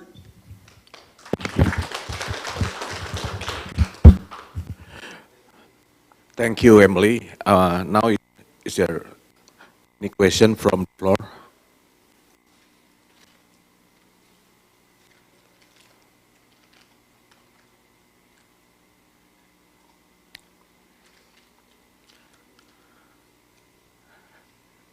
Yes.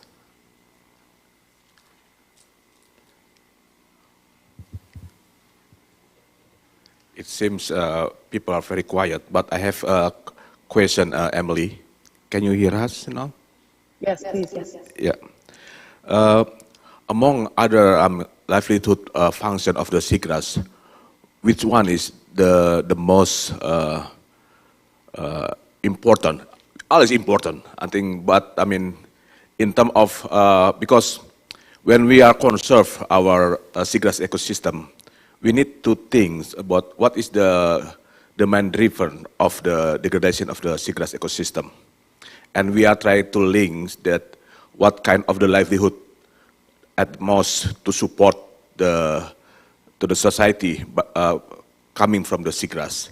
And for example, due to the land use change of their do some reclamation, something for example like that.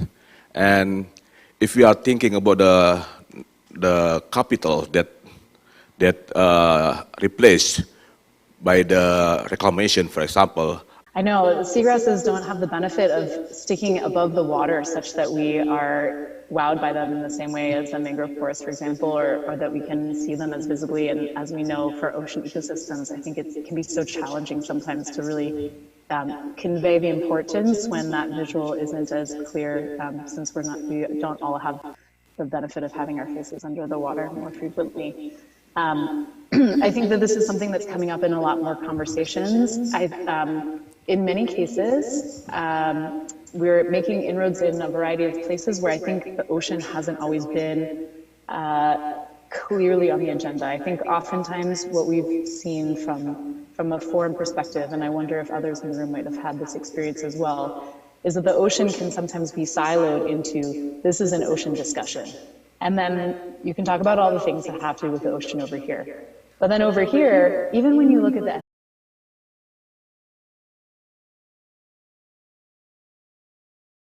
Yes. Pak Andreas. Okay, Pak Hendra, the Secretary General of Marine Spatial Planning, Ministry of Marine Affairs and Fisheries Indonesia.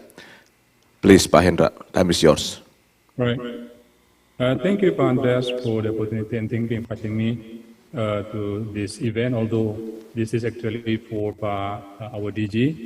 And I'm pleased to correct it what Pak Andreas said, that I'm the Secretary of DG of Marine Spatial Management. Can I operate my, because I did some editing process of my presentation, so I would like to do it, my presentation by my own computer.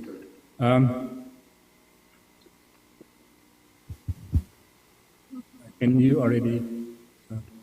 Yes.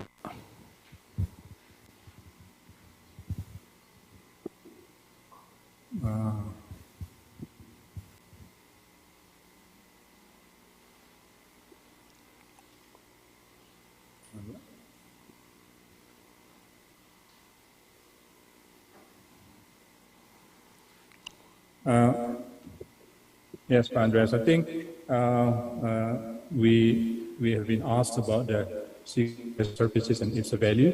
So allow me also to express, since the apologies from our DG cannot be able to join for this very important workshop, Andreas, and then he asked me to represent on behalf of him and also the DG. So what we are talking about here, this we understand that how the importance of the blue economy as our riches, because this is what we call this kind of the blue carbon ecosystem. I guess Matt and Emily already talked about the technical issues of the seagrass. But for us, I would like to touch the dimension of the policy. And we understand that this is also why we are concerned on the blue economy and including the blue carbon, because of our long-term planning, talking about the national priority on the strengthening economic resilience and also the build environmental resilience of the Indonesia. And based on that, our minister is already confirmed that we want to commit to the restore ocean health and accelerate the sustainable ocean economy. So we have that 5 strategy that's already mentioned by the minister. So first, of course, the marine conservation. That's the area where the seagrass will be take the serious consideration as the important ecosystem, and then we want to conserve that. Our target will be like 32.5 million hectares, and then we are on the way to do it, and we hope by this year we can add another 4 million hectares for the marine conservation. The idea is like we would like to, because seagrass right now, based on the data, we have 1.5 million, but according to the LIPI data, it's confirmed about the 200 hectares. We still more, to verify, and then also to just to ensure that we have adequate information about this important ecosystem. I would like to say that seagrass is maybe less focused compared to coral reef and then mangrove, but we think this is one important ecosystem that we need to strengthen, and also to ensure that or not only because of the important ecosystem, but also the surfaces, its surfaces. So back to the screens, another number 2 strategy is water-based risk management. This is also relies on the conservation, because that will be like the area for juvenile and also nutrition, source of nutrition, and so on. So, and also compared to the food hierarchy, this they will be relies on the marine conservation, and of course sustainable aquaculture for number 3, and coastal small island and fish, marine spatial management is the next strategy with number 4, and the last is we call this a bulan cinta laut. So it means like the care, ocean care movement. The idea is like we try to imply the promoting a circular economy. This is also part of our memberships that chaired by Pak Luhut for the tradition of the of sea waste, and also just to make sure that how we promote the ocean health index. And then to do it, and of course, our objective based on maintaining the balancings, how the aquaculture condition will be, vice versa, will be supported our strategy, and then also improve the Indonesian growth and also the welfare of the coastal community. And I would like to mention here, because I think based on another data, we can highlight how the very important value. But the number 9 is also it already calculated the value of the marine resources for the seagrass is 4 trillion, which is like 4 billion Indonesian rupiah. I think this is because of the importance of this ecosystem. Yes, this is less than other perspective, but their existence cannot be denied and cannot be, it should be in terms of the climate change mitigation. And I guess today focus as well, the blue carbon, our ministers already talked in April together with Minister of Environment and Forestry. They mentioned that today focus, of course, on mangrove, because we are 1/5 of our global mangroves can be found in Indonesia, but the potency of the seagrass can be should be explored and should be strengthened, and also should be enhanced there. And also, of course, based on the data, the coastal vegetation can be, of course, we can we can say this is sequestration. I'm not the scientist, but Pak Daniel Mudiarso mentioned that this is part of like, how to conserve the carbon sequestration from mangrove and also from the seagrass can be part of the climate change mitigation strategy. And of course, for the seagrass ecosystem, our ministry can say that it can be a source of productivity, and it function also for the sediment trapping because it can be a source of nutrition for the seagrass as well. And then also from the mechanism of photosynthesis and also carbon storage, I think that can be what we call this carbon sequestration for the climate change mitigation. And of course, it can be linked to the mangrove. It can be part of the disaster for the coastal communities. And of course, this can be sediment stabilization for the carbon sinks and also prevent acidification, so buffer. And this is how we picture the coastal ecosystem management for the sustainable marine ecosystem. We part of the three strategy. First, we need to protect and also rehabilitate resources, fisheries and marine and coastal and small ecosystem.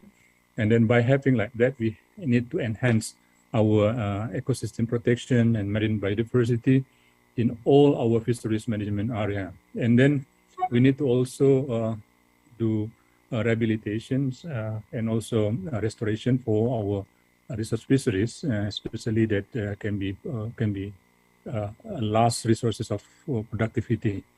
And as I mentioned in the previous slide, we mentioned about increasing the conservation area, and we need to handling our marine pollution. This is in line with the minister already put it into in strategy.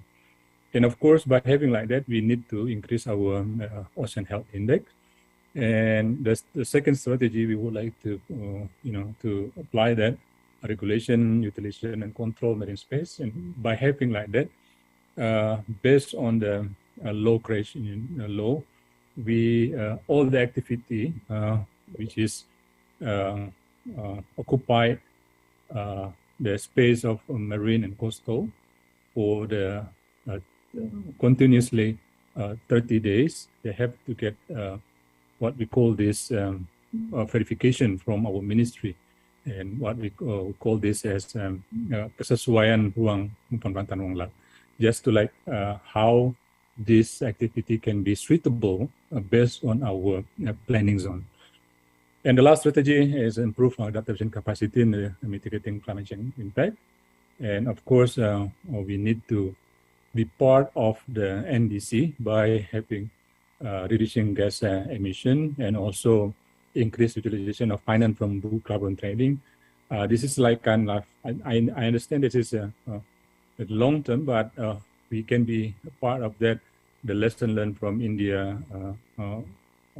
Kenya, and so on, Mimomia, and so on can be, can be a good lesson learned how to make the carbon, probably carbon trading later on, will be a benefit to all, benefit to the ecosystem, benefit to the government, and benefit, of course, for the coastal communities. And we have to increase the resilience and adaptation for our impact of climate change. And I would like to conclude my presentation, Pak Andres. We have produced what we call this a roadmap of climate change mitigation in marine sectors. This is still draft on progress. That will be the final product will be the ministerial decree, which is a part of our commitment to answer and to respond. How the ministry has been appointed as a PIC, a focal point for the ocean and climate change, to determine how can we how we can contribute to the national determined contribution, and by identifying, calculating, and monitor, and also establishing the baseline, how we can reduce that. And the second is identification activities, and then we already identified all the activity from the capture fisheries, aquacultures, and also from the fish processing and so on, which can be contribute for the climate change mitigation. And as I mentioned, we need to the baseline data. And so far, we don't have any concrete and solid baseline data, but from the ocean sectors, we can establish and then we can assume our baseline.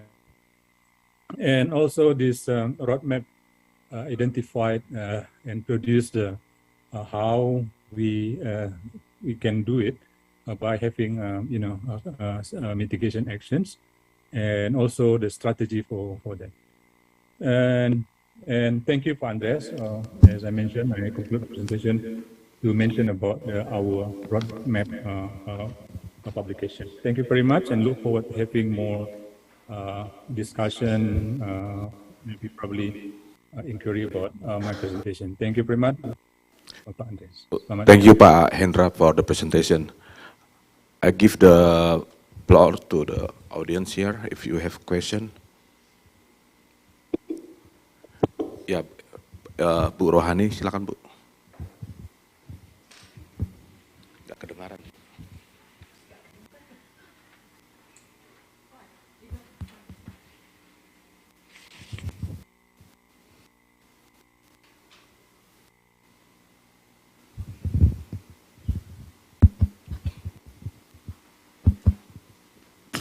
Thank you, Pak Hendra.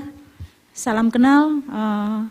I'm Rohani from Unhas, from Hasanuddin University. I just would like to ask more about because we know that marine, is it from Marine Affairs, and fisheries. How about that? Because you said that KKP already have a blue economy strategy for Indonesia, and one of them is increasing area of marine conservation. So now, how far the seagrass ecosystem is included for, like, for target for the conservations, for the marine conservations, because we know that the marine conservations planning so far only including mostly on coral reefs and mangroves. So maybe for the next, we don't know. So that's why we would like to hear from you, is seagrass ecosystem is already included in the marine conservation area planning? Thank you. Silakan Pak, langsung. Okay, thank you, Bu. Thank you for the question, and it's very, very good question.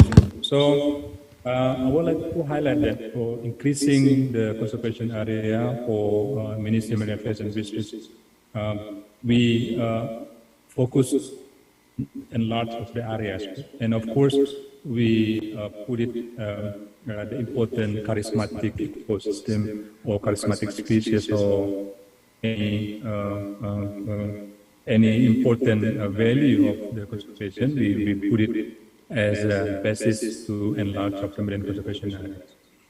And of course, as I mentioned before, we want to verify the numbers toward 1.8 million, but also in the next another, like this year, 4 lease hectares, we also focus on how seagrass or lamun, padang lamun will be part of our. I hope I can respond Ibu question, but I guess this is that's the best answer that can be provided to this question. Thank you, Pak Andres. Thank you, Pak Hendra. The last question, if any.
Sumulai sisa 25 orang.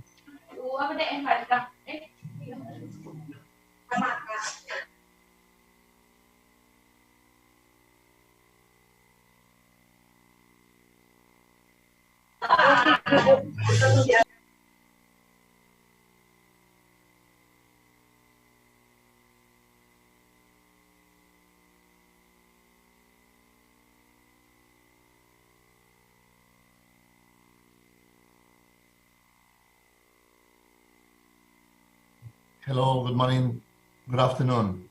Can you hear me?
Doesn't work, I don't think.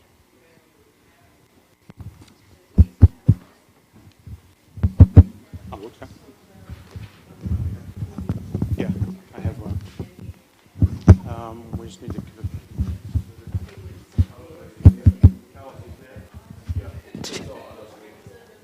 Are you ready to go? Oh, okay. So it's ready to run, so we'll go with Carlos. Andre, Carlos has now suddenly magically appeared, so you'll come third. You can go back and have your lunch. Sorry. All right, great. Good afternoon. So we're good to start? Can you hear me, Andy? Yes, I can hear you on Carlos. Welcome virtually to Labuan Bajo. Thank you. And do you see my presenter mode or just one slide? We're not seeing your slides at all at the moment, but I think the AV people are just sorting that out for us. So just stand by, we're just getting people going again. Excellent. Good to talk to you, Andy. Likewise, I hear you're in Japan. No, I'm in Saudi. Oh, you're back in Saudi. Now, yeah. Oh, good. Just check with the HR, with the AV. Have we got Carlos's presentation, Andres? Oh, yeah, it's up now, Carlos, so I'll just introduce the session and then we can get going. Yeah. All right, everyone. Yeah, we can see it. I'll just introduce the session. So welcome everybody back to the second session of this workshop. And today, or in this session at least, we're going to focus on global perspectives of coastal blue carbon policy, its implementation and its gaps. And we're very fortunate to have three very preeminent speakers today who are going to give us different global perspectives of how we're implementing blue carbon policy and what some of the gaps are. So we'd like to kick the session off with a very warm welcome to Professor Carlos Duarte from KAUST. So Carlos, over to you. Thank you, and this is a pleasure to participate remotely, unfortunately, in this event. And I would like to thank Andreas and Andy for the invitation and also for accommodating a bit my time zone to make it more comfortable for me to present. And it's great to participate in an event that is co-hosted by the Australian government and CSRO and the Indonesian G20 presidency, because both are very important partners for us and for me. And in the past, I collaborated with Andy in leading the first assessment of blue carbon resources in Australia when I was director of the UWA Oceans Institute there. So very pleased to be with you today. And what I'll try to do today is to talk about blue carbon as part of nature-based solutions in the context of a circular carbon economy to manage our climate action. So the Paris Agreement pledges to achieve a balance between anthropogenic emission by sources and removal by sinks of greenhouse gases in the second half of the 21st century. And that's the Article 4 of Paris Agreement. And this really amounts to embedding human operations and human management of carbon in the same process that the biosphere uses to manage carbon, which is the carbon cycle, which is a closed loop management of carbon that has maintained climate stability for hundreds of thousands of years until emissions from human action have led to climate instability. So basically there are two cycles that humans manage. One we can call the technical carbon cycle, which is the cycle of carbon embedded in built elements and synthetic elements. And then there's the biological carbon cycle. And within each of those two, we can actually enable a number of activities that will reduce emissions and remove carbon dioxide. So in a circular economy framework, then we need to reduce emissions. We also need to reuse and recycle greenhouse gases that might be emitted so they are not leaked into the atmosphere in a circular economy. But unfortunately, that's not going to be enough. And we also need to remove carbon that is already present in the atmosphere. And we can do that through two removal options. One is a technology solution that is, you can see in the right side of the slide, and the other one on the left side of the slide is a removal through the biological carbon cycle, which we can refer to as nature-based solutions. And if you look at the soil, there's forest. So there's a number of actions that we can implement to remove carbon through nature-based solutions. And I'm going to focus on those. So nature-based solutions, I define it along with my colleague, Bill McDonough, who's actually the father of the circular economy concept, initiated in his book, Cradle to Cradle. It's an option to decarbonize the atmosphere, to recarbonize the biosphere. So really that's what we're doing with nature-based solutions. So we're moving carbon dioxide that is contributing to climate change in the atmosphere and embedded into biology and embedded into soil carbon. And the scope for nature-based solutions is actually quite high because if we look at the global carbon budget, there's a term, there's actually a very poorly chosen term that is called land use change that really refers to emissions that are the result of altering ecosystems, both on land and oceans. So it says it reads land use change, but also includes impacts on ocean ecosystems. And this is responsible for 38% of cumulative greenhouse gas emissions. And currently, it contributes about 24% of annual emissions. So I submit that it follows that if 38% of the problem comes from impacting on ecosystems, we can actually also achieve 38% of the solution by repairing the biosphere. So that can be achieved through intervening in forest and peatland, agricultural soils, and marine ecosystems. So when we go to ocean, which is the subject of today's session, then we can see that marine forests, which are responsible for a significant removal of carbon and are among the most intense carbon sinks in the biosphere, have been declining, and we have lost about half or so of the global extent of these ecosystems, which are seagrass meadows, mangrove forest, algal forest, and salt marshes. And therefore, in 2009, we put forward the blue carbon report that talk about the role of healthy oceans in binding carbon and propose that there is an opportunity to contribute to climate change mitigation, but also adaptation through the avoidance of further losses of these habitats and also the restoration of habitats that were damaged.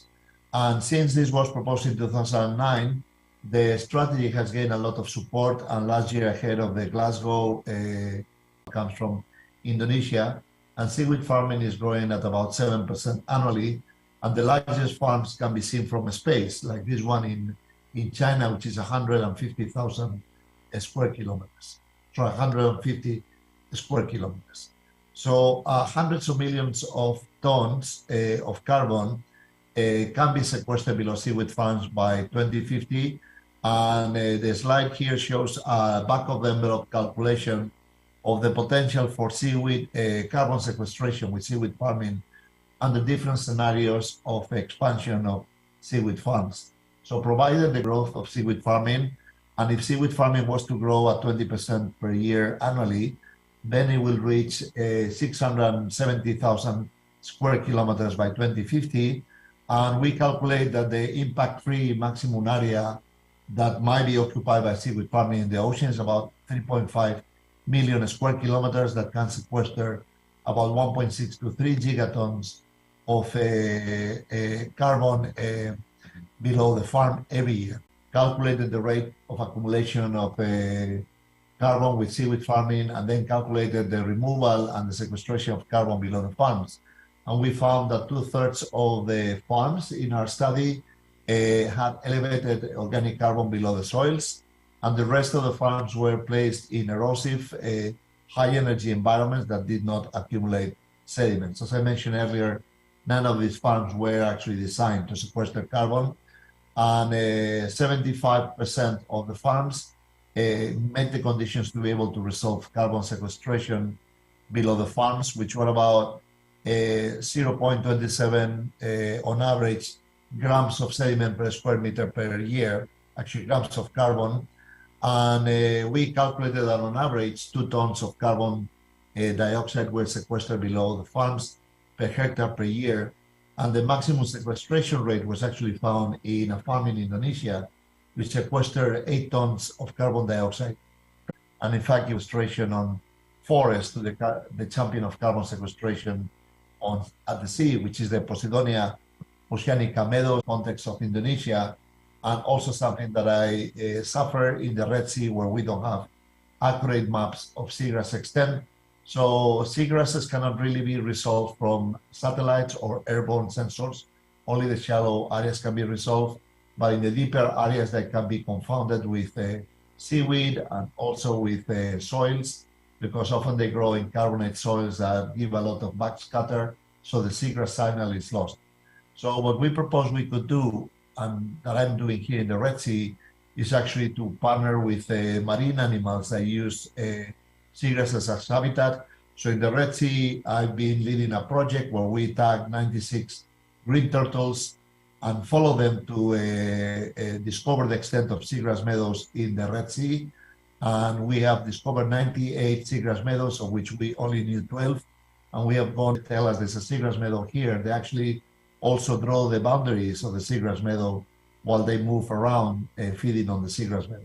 So we're actually completing, I believe for the first time, basin scale mapping of seagrass, partnering with green turtles.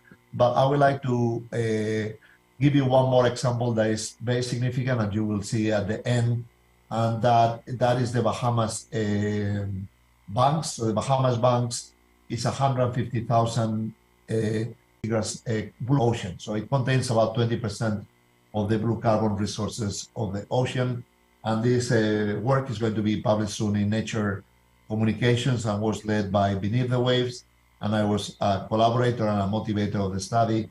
And it'll be published soon in probably in the next couple of weeks. But based on the discovery, Bahamas now is the wealthiest nation in blue carbon per capita in the world. So that led to Bahamas to publish a climate change and carbon market initiatives bill this year. So they have created a very sophisticated carbon market based on the conservation of seagrass. The revenues that they expect to derive from this new carbon market is actually considered to be very, very significant, even compared to the GDP of Bahamas. So in this image that you see there that was taken on late August, when I was invited along with other colleagues to address 12 heads of state of Caribbean island states, where Bahamas presented the carbon market initiative and invited island, the 30,000 islands. They will be the best and the most important beneficiaries of blue carbon efforts in the world that can not only mitigate climate change, but also contribute to generate resources to adapt to climate change and even alleviate the burden of the foreign debt that these nations have. But on the other hand, then we have also announcements like recently India, that's about a month ago, closed the carbon market and banned carbon credit exports. That means that investors that invest in blue carbon projects in India can no longer take those credits with them, so the credits stay in India. And in fact, that joins Indonesia, Honduras, and Papua New Guinea as nations that have taken this step. This is the mangrove afforestation program was initiated not to remove carbon, but to defend your shoreline and to defend human lives. So there are important benefits of coastal protection from blue carbon projects. There are also important benefits of food security, like seafood production and even direct production of food by seagrass and mangroves, which we are working on. There's also important benefits on the sanitation and improved water quality from the role of these habitats in filtering out and improving water quality, biodiversity enhancement, and then these all these benefits are retained in the owner of the project, benefiting communities and benefiting the nation because it's contributing to rendering more resilient communities. So if you were to put a dollar value to these benefits, that will outweigh hugely the carbon benefits of the projects. So by banning the trading of carbon credits, you're actually giving up all those benefits that will be delivered at no cost to Indonesia. And if the international investors are allowed to take most or much of the carbon credits, which will be a requirement for them to invest, they will be able to meet their climate neutrality goals, while Indonesia, the receiving country, then can focus their resources on meet the other options that they need to activate, like energy efficient and developing renewables, because otherwise your resources will not suffice to also activate the blue carbon projects. So I invite nations that are now hesitant about developing blue carbon projects and welcoming international investors to invest in blue carbon projects to reconsider this and map the whole slate of benefits and actually put a dollar value to them, because the dollar value of the adaptation benefit is not embedded in the carbon credit and is all staying at home. Thank you very much. And also ideas was great to know and bring insights. I have two questions related with the carbon credit or carbon trade and how it will bring co-benefit to the community. For you mentioned previously about the Bahamas as the particular example of doing the carbon credit mechanism. My question about this is how this particular seagrass, the largest seagrass ecosystem there, would benefit the capacity of maybe the community. The first one is which way the seagrass ecosystem in Bahamas benefits the community in Indonesia, Bahamas. So Bahamas has only 300,000 inhabitants. So compared to, so it's about 1,000 times less than Indonesia, but they have a very large ocean state. So it's about 150,000 square kilometers of exclusive economic zone or more. And much of that is covered by seagrass. So it's the largest. Bahamas owns about, once we add it all together, about 40% of all the seagrass in the world. But I would put a footnote, and I think that Indonesia has vast expanse of seagrass that are not yet mapped. That's going to be discussed today, and I will invite Indonesia also to use marine animals to map your seagrass resources for you, because there's really no, I think that hope that covers the first question, how seagrass benefit the Bahamas community. And then on the second question on seaweed farming, then there are 2 points that I would like to make. One of them is that currently seaweed farm in Indonesia goes to the market of a price that goes from below $1, like point to 20 cents of a dollar, to about $2 to $3 per kilogram, depending on a species. And you could easily multiply that revenue by 10 times if you were to use a more sophisticated way of producing different products from seaweed. So that requires setting up a biorefinery that can be done a centralized facility. Speaker, I'd like you to put your hands again once again for Carlos Duarte. And I'd like to welcome now Steve Lutz, who's the program manager for Red Arundel unit. Steve, are you online?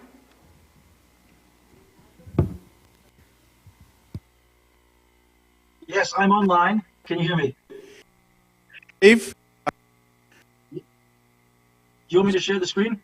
Yeah, if you could share your screen, the way it's working, AV team.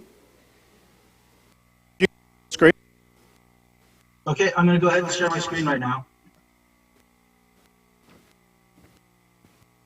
21. The prices per ton of nature-based carbon offsets dramatically increased from around about $8 per ton in 2021 to just under $16 per ton in 4 months. And Carlos has also said that there are other higher prices for carbon offsets being utilized. Along with these increases, there's been an exponential interest from market forces in developing carbon or blue carbon projects. Okay? But they found that the availability of blue carbon projects is scarce, and these projects take a little bit of time to start up. However, it's expected to be a very large market, up to $550 billion by 2015. And blue carbon offsets are seen as very high demand. They're essentially one of the highest demanded offsets in the nature-based blue carbon offsets. And that's because they have connections to communities and biodiversity. Next slide, please. Okay. Fair Carbon estimates that in just 10 months, in just the last 10 months, we've seen greater than 80% increase in registered mangrove carbon market projects compared to the last 10 years. Now, these are mangrove carbon projects, and they've also noted that demand for high-quality blue carbon continues to outstrip supply. And however, many projects that were considered unviable back in 10 years ago are now considered potentially viable because of the higher prices of carbon offsets with the carbon assets. Okay. Next slide, please.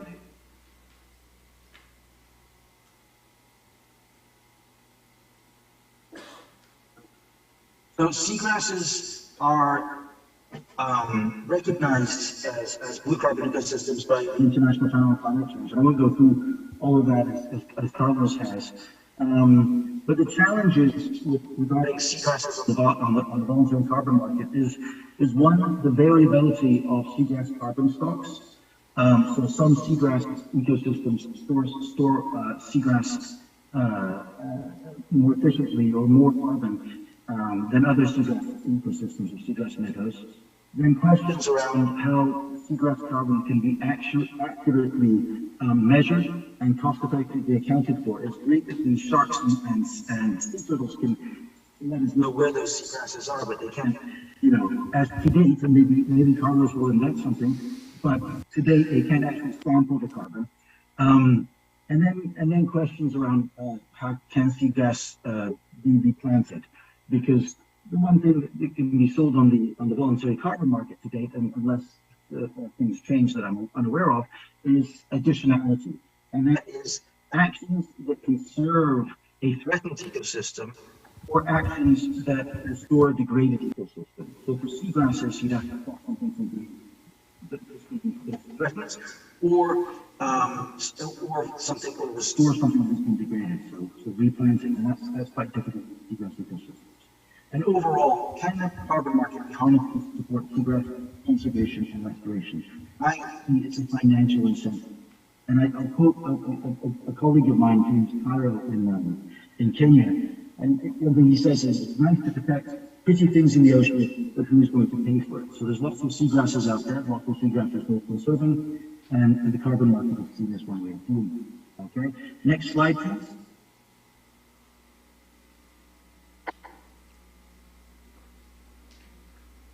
Okay, so essentially, through the voluntary carbon market, we've already been able to see that blue carbon market projects can work for communities and climates.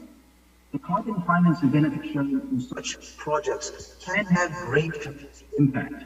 And one such project is Mikoko Pamoja in Kenya, a small-scale project encompassing only 117 hectares of mangrove conservation and restoration activity.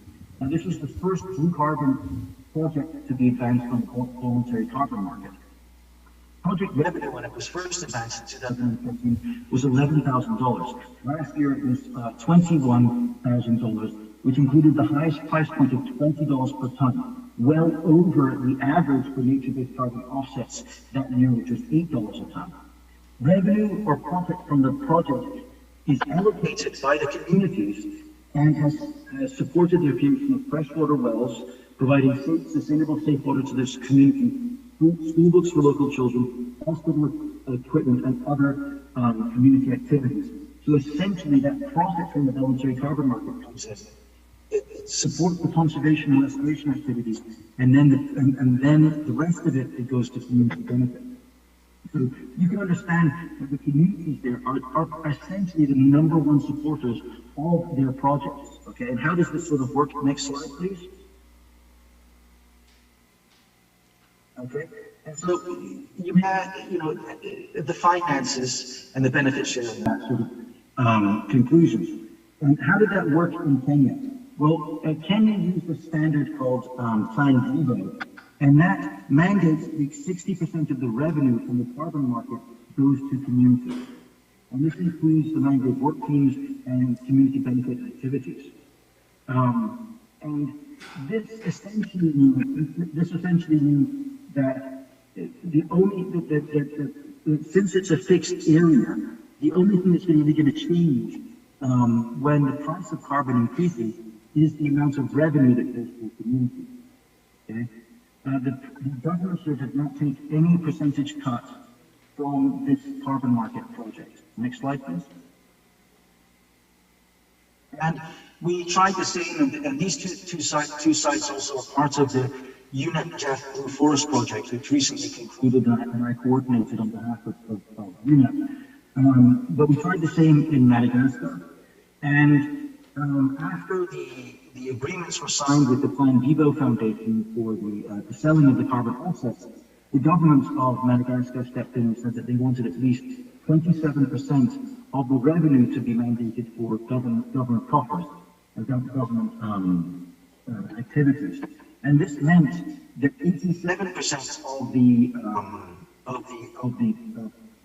blue carbon market project in Madagascar was accounted for already, and only 13% was left for the monitoring and verification activities.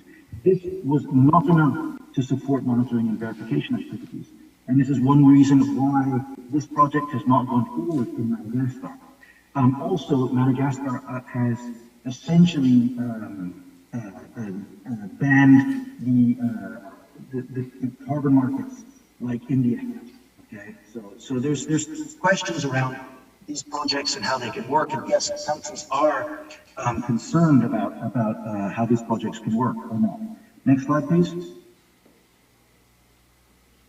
And one project that raises questions is in Senegal. It's a very early days of blue carbon, a large-scale mangrove restoration and carbon insetting project. Insetting is where carbon offsets are used by a small group of companies to offset their emissions rather than traded on the global voluntary carbon market immediately. The project was billed as the largest mangrove restoration project in the world, and 10 years on, this is just 2 years ago, the social and environmental impacts of the project were reported on. Now, if you read that report, it reads really glowingly about that project. It says the project is very positive and that essentially no negative impacts were reported. However, one thing that is not included there is that there was actually peer-reviewed journal articles and information that came out that essentially criticized the benefit sharing and other aspects of this project. This illustrated that women and other community members may receive meager pay for their work in planting of the mangroves, were not informed about the credits, carbon credits arrangement, in other words, who would benefit financially from the project, and lost access to their natural resources. So multiple questions arise from this project, and many of these questions have frankly not been discussed by the blue carbon community, sadly, regarding finances and potential social justice. And I was saying, is this a model that other countries would like to follow? Okay. Maybe not. Next slide, please. Okay, so seagrasses on the voluntary carbon market are sort of very new, and we don't really have that many examples of seagrass carbon projects that are working. In Kenya, and associated with that mangrove carbon project, the community-based one, they're trying to incorporate seagrass carbon in that. And as a project that's under exploration right now, but they're finding that they're probably going to have in Thailand that is being advanced, but the accreditation is unclear. And then in Japan, there's an insetting project that was set up with the first carbon offsets in 2021. Now, this is a very small project of 10 hectares, right? In Yokohama.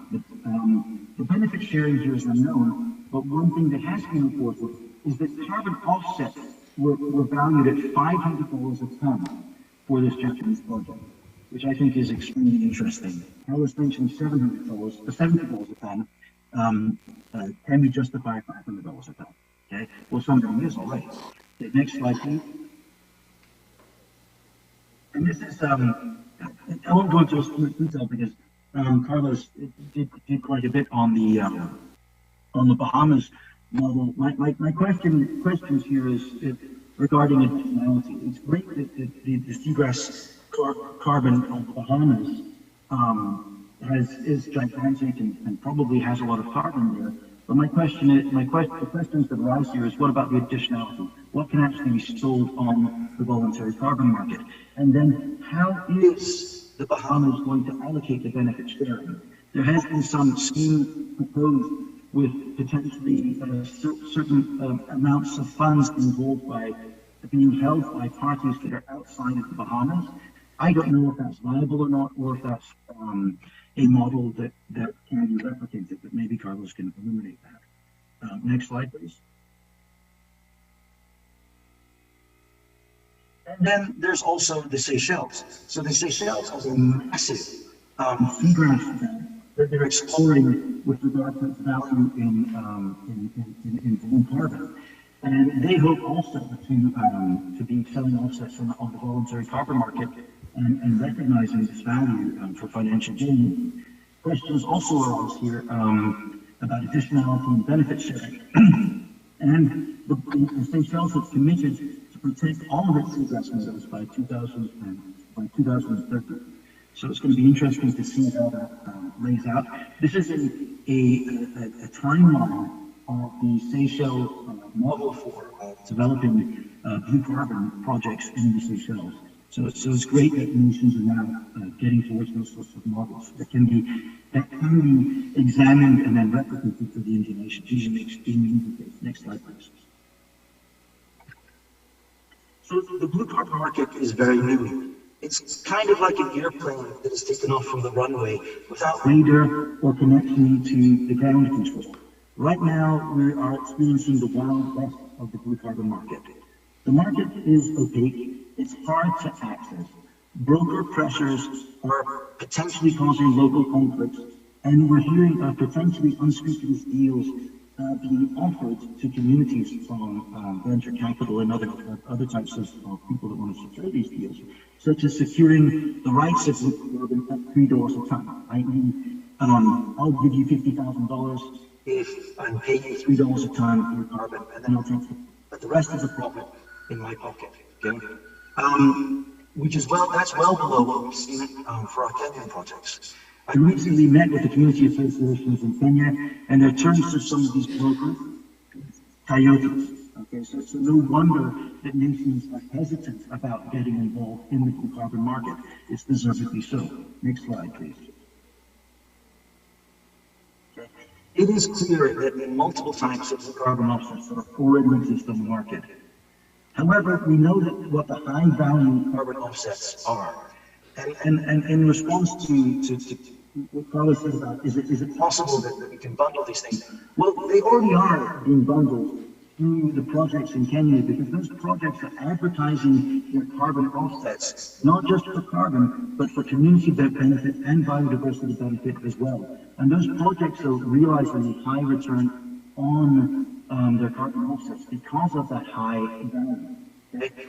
These projects are delivering on communities and biodiversity, and they can account for that.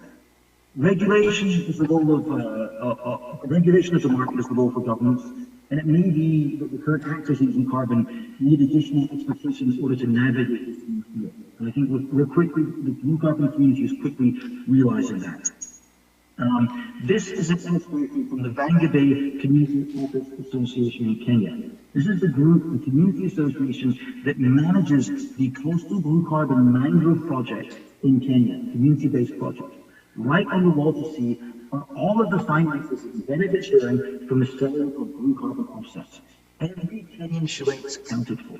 The community there, or the three communities there, are the #1 supporters of this project. If a coastal community in Kenya can show this level of carbon market transparency, and which has resulted in so much support from the communities for these projects, then why not for other blue carbon projects? And why not for seagrass carbon projects? Okay? We believe that these other benefits can be accounted for on bundles. The key thing is identifying metrics that account for not just the carbon, but the biodiversity and the community benefit. And that's what we're working on next. Thank you very much. Thank you, Steve. Thank you, Steve. I'll open the floor to any questions of Steve while we've got them.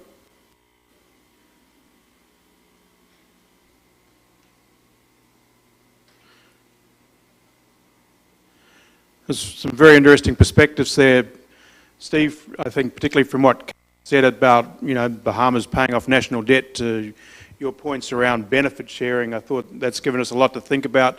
Certainly go into the what we call that's environment, agriculture, water, urban, and social inclusion. So it's a quite broad array of things. Thanks a lot to Andreas for the invitation, colleagues from CSIRO and others. It's a great pleasure to be here. We've been working with you, with several of you, so I believe that now here, this presentation will really complement what my previous two colleagues have just presented, but with a very strong emphasis on Indonesia and concrete experiences on how blue carbon is being monetized and benefit sharing and all of that. So I'll try to make this as applied and concrete as possible to the case of Indonesia, and hopefully this is a good opening for us to discuss a little bit more. So the next, I will talk about a few initiatives that we are engaged in, and by talking about that, getting to the topics of blue carbon and monetization of blue carbon. So the first one, a little bit on seagrass. Seagrass, carbon, how we are trying to address this. So basically the World Bank now is working with KKP, so the Ministry of Maritime Affairs and Fisheries. I understand that earlier today you had Pahendra here. He's actually the main person in charge of this one project. So the World Bank, traditionally, we have been engaged around the world on conservation of marine resources. Here in Indonesia, many of you will know about Core Map. Core Map went on for almost 15 years. has come to an end last year, and now this is a little bit the continuation of Core Map. Now, of course, the whole world in Indonesia changed, right? So it's a very different moment, and the main thing here in Oceans for Prosperity, as we call it, Lautan Sejahtera, is that we are going into scale. It's much bigger and a stronger emphasis on financial sustainability. So this project tries to strengthen the management of 15 plus 5 marine protected areas in eastern Indonesia. As you know, the Ministry of Maritime Affairs, they have a very sophisticated way of measuring effectiveness of management of marine protected areas, EVICA. Probably many of you here have contributed to designing EVICA. And this project will then provide infrastructure and institutional strengthening for coral reefs and MPA's management. You will see that I speak of coral reefs and MPA. It's because the idea here, and this is the difference with Core Map, is that we would be focusing on MPAs, the boundaries of MPAs, but beyond. So as you know, I mean, Indonesia has divided the territories into WPPs, Fisheries Management Areas, as to the FAO definition. And this project here will also support then the policy of strengthening WPP management. So strengthening sustainable fisheries management, including the recent policy of KKP of what they call Perikanan Terukur, right? So quota-based fisheries. So that's number one. Number two is exactly livelihoods, which I think, I mean, I often say this is actually more the business of the World Bank than even conservation, right? I mean, the World Bank is in the business of reducing poverty. So for us, this issue of the interdependence of natural resources and the livelihoods of people is really a given. So there's a strong emphasis here on extending opportunities for communities within, around the MPAs. And a third component, which is sustainable financing for MPAs and livelihoods. Here we are working with Bapenas. I saw that Patoni was coming. So this is actually with Tony Wagay and his team. It's basically looking for ways to raise financing big time. So here we are looking into the issues of blue bonds. I mean, we just mentioned the Seychelles case. I mean, the World Bank was part of the issuance of the blue bond with the Seychelles. So we are looking into issues like those. So next. So this Lautra project is working across eastern Indonesia. As you can see, it's large. It's encompassing several of the protected areas. Not this one, because this one is under the Ministry of Environment and Forestry. Komodo, but like Savusi, which is actually the largest MPA in Indonesia, and so on, right? So next, yeah, we can next. This is just the list of the MPAs. Yeah. So what the project will do: strengthen management of protected areas, promote sustainable livelihoods, and strengthen innovative finance. So it's a package: financing, people, natural resources. Now, very specifically to seagrass, we are trying to address one of the things that Carlos mentioned. So basically to provide financing for the systematic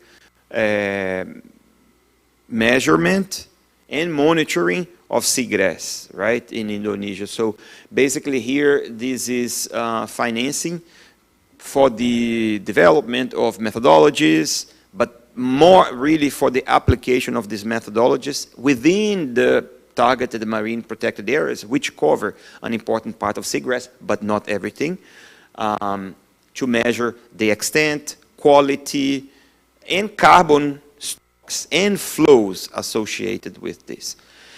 As many of you know, I mean, we did this for coral reefs, and today, I mean, BRIN, right, it was LIPI, but BRIN today manages the Coral Reef Quality Index, so maybe this is something that with BRIN, with KKP, with Kemenko Mar, we can move towards some sort of an index for seagrass quality and so on.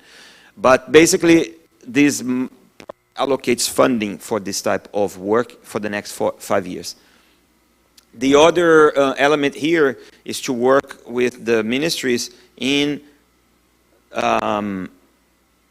supporting policy recommendations on how to monetize carbon. I can come back to this later. I mean, we are very involved in the whole discussions in Indonesia about carbon markets, not only for marine, but in general, including for energy. And it's a very complex topic, very sensitive right now. So basically, yeah, in this project is managed by KKP and the Bapenas, and its implementation starts early next year. Mudah-mudahan.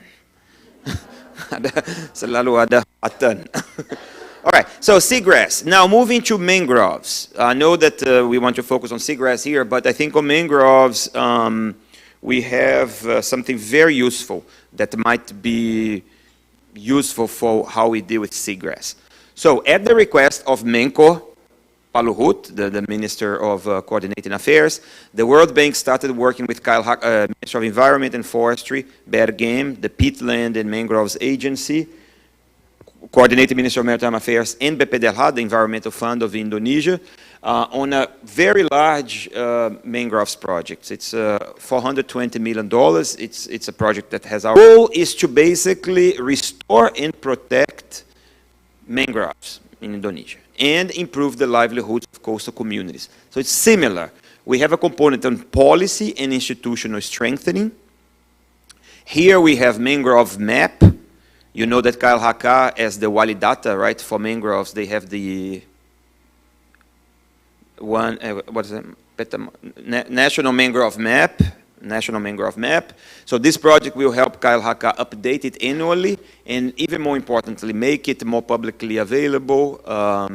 In this component, we are working with Kemenko on looking at opportunities to monetize blue carbon from mangroves, and I'll get back to that.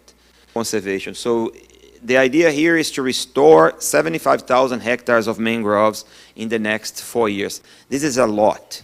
And this is a significant part of, I mean, many of you heard the commitment of the government of Indonesia to restore 600,000 hectares until 2024. So this is a significant portion of that. Almost 1 million people expected to be to receive benefits through component 3 livelihoods. And here it's very exciting. We are working with Bergame in the concept of Desa Peduli Mangrove. I mean, as you know, they had the program for Gambut, we had Desa Peduli Gambut. Now there's Desa Peduli Api. But basically, this is a number of local level, when I say local, it's Desa, right? Village level benefits to kelompok masyarakat, so like different types of organizations of communities, for businesses, development of new businesses, but also other types of incentives for the maintenance and restoration of mangroves, including cash for padat karya, cash for labor, which is Kemenko also used for the coral reef restoration in Nusa Dua, yeah?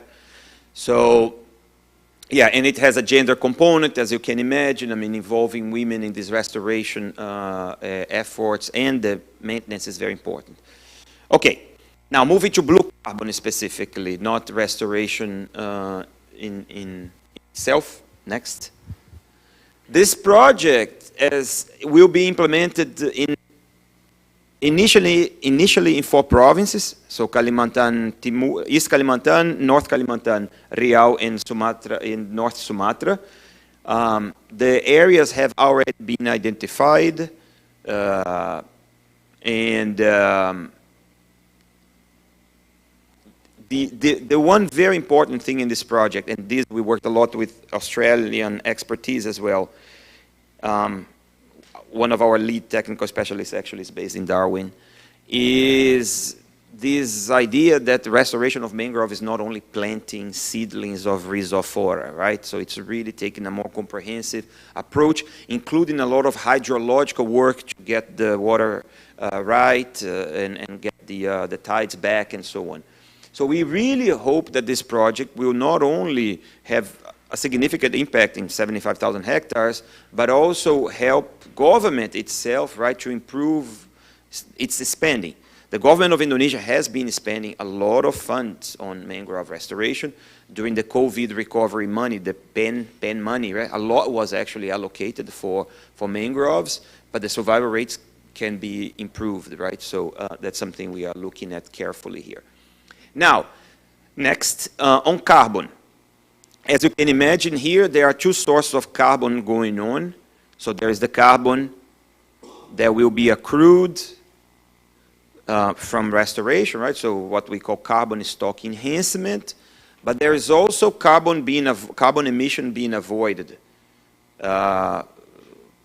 We are also working with the 4 provinces to reduce loss of mangrove areas through different actions. This is the component with Kemenko Mar. And basically, we are looking at one demonstration area where we can monetize carbon finance. What is this? Well, this is basically adopt an internationally recognized methodology of carbon. In Indonesia, Bu Menteri Kalhaka have been thinking about, how carbon credits can indeed be an important source of financing, right, for the country. So that's just, some calculations we did, and for these calculations, again, we use both the avoiding the loss, using a very conservative reduction in the national deforestation rate for mangroves, and the carbon stock enhancement, and how much would be gained. Okay, so this is the mangrove. Now, last example I want to give is a concrete experience of carbon payments by the World Bank. The World Bank, we support 2 large-scale emissions reductions programs in Indonesia, right? So these are basically commitments that the World Bank made to pay to Indonesia for results in terms of greenhouse gas emissions reduced from deforestation. It's one program for East Kalimantan, one for Jambi. The one in Jambi is more recent. The one for East Kalimantan has been going on for quite a lot. And we are getting to a very exciting moment in East Kalimantan where we are getting close to the first payments for this program. So, very briefly, this program is led by East Kalimantan with Kyle Haka and several others. And basically, it is jurisdictional. We are looking at the forests of all the forests in East Kalimantan, not one kabupaten, one desa, the whole forest.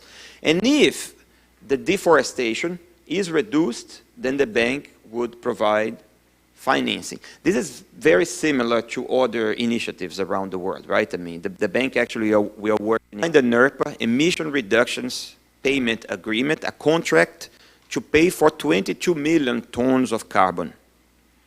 When this carbon is generated, right? When the results happen, which were expected to be generated. We got the first monitoring report for East Kalimantan, and from June 2018 to December 2019, 18 months, they already achieved 30 million tons. So they more than delivered what the bank is willing to pay. We can also pay more. There's a clause we can pay for 20 more. But anyway, the point is that deforestation has reduced a lot, as you know, and the state of the forests of Indonesia, as you know, is just being published today in Rome, and deforestation continues to go down. So basically, this means that we would be able to pay a significant amount. Now, these are numbers that need to be verified. So anything in carbon markets need third-party verification, right? So anything before payments need to go through a third-party process. And this is happening right now. So there's a third party. It's a company called AENOR. It's from Spain. And AENOR is right now conducting the verification of this program. After like 4 years of discussions, for this program. So basically, it's very complex, but briefly it is like this. 25% of the funds, they go to subnational and national government, KLHK, Kalimantan Timur, and it's something that KLHK calls performance. So basically, the idea here is that the funds would go to those masyarakat, desa, that are performing more. So the beneficiaries are those desa in forested areas where deforestation has reduced. The difficulty is that right now we cannot really monitor deforestation at the desa level. We can do it at the kecamatan level. So this is something we are still improving. But anyway, so the money goes to communities, to the pemerintah desa, to FMUs, KPHs, right? So to KPHs, and to conservation agencies like the balais of Taman Nasional, and things like that. Social forestry is through the KPH. So the idea is that the communities around KPHs would be supported through Perhutanan Social. Yes. And then there is a reward for historical forest protection. Yeah, this is, again, I mean, it's this complicated issue of like, okay, you want to reward those that have produce results, but at the same time you want to have some results to incorporate those that are not yet part of the game. So part of the funds are used for that. So as you can see, it's complex. This thing has been thought through the Kalimantan Timur and KLHK colleagues for a long time, but it provides a very concrete way of doing things that Indonesia has produced. So now Jambi is looking at this, modifying a bit, but there it exists.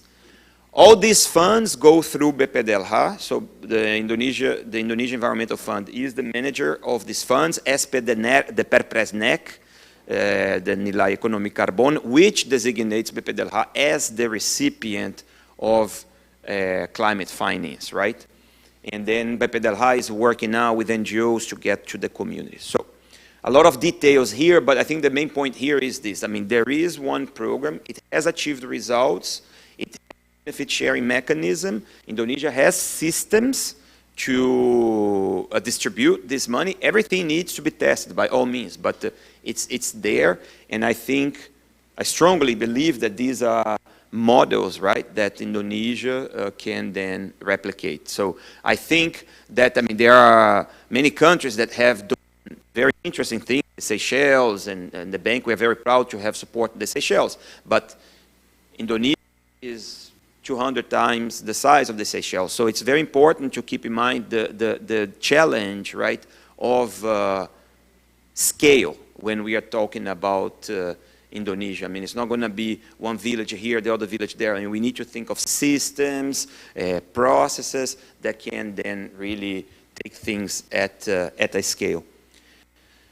Okay, so I guess that's I think the last one. Next, I'm almost sure. Yeah, I think I already went through that. So thanks a lot, Andy. Thanks so much, Andre. I think you can stay up here because I'm sure there's lots of questions for you. Can I take some questions from the floor? And the hands go up. We might need another speaker. Another microphone. Thank you, Pa Andre, for the nice presentation. I wonder about the Lautra projects. What will be the... Is that many of these MPAs, they are PUSAT, right? They are national MPAs.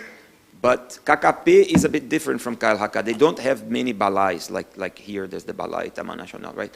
So for instance, I mean, for all these very large MPAs in eastern Indonesia, like Raja Ampat, all the way from Raja Ampat to that one that I forget the name in the Gili Islands, they are all managed out of Kupang, right? So there's a team in Kupang, BKKPN, saya pikir ya. So one of the things that this project is trying to do, capacity to manage this, right? Then another thing, there is a lot of KKPD, there's a lot of daerah here, so a lot of Aliansi Bahari Alor, ABA, And this Aliança Bahari Alor will be a partner in the management of the protected area. So it's a type of public-private partnership for the management of the protected area, with a very strong emphasis exactly on the issue of livelihoods. So involving local people in the management, environmental education, jobs, in tourism, and so on. So I think that's a little bit, I mean, La Outra, we will see. And I also think that KKP, I mean, what KKP is today is very different from 5 years ago. I mean, they themselves have also learned a lot, right? So KKP is a very professional, I think, Kementerian now. And so we really hope that this La Outra can be a very big success. More questions?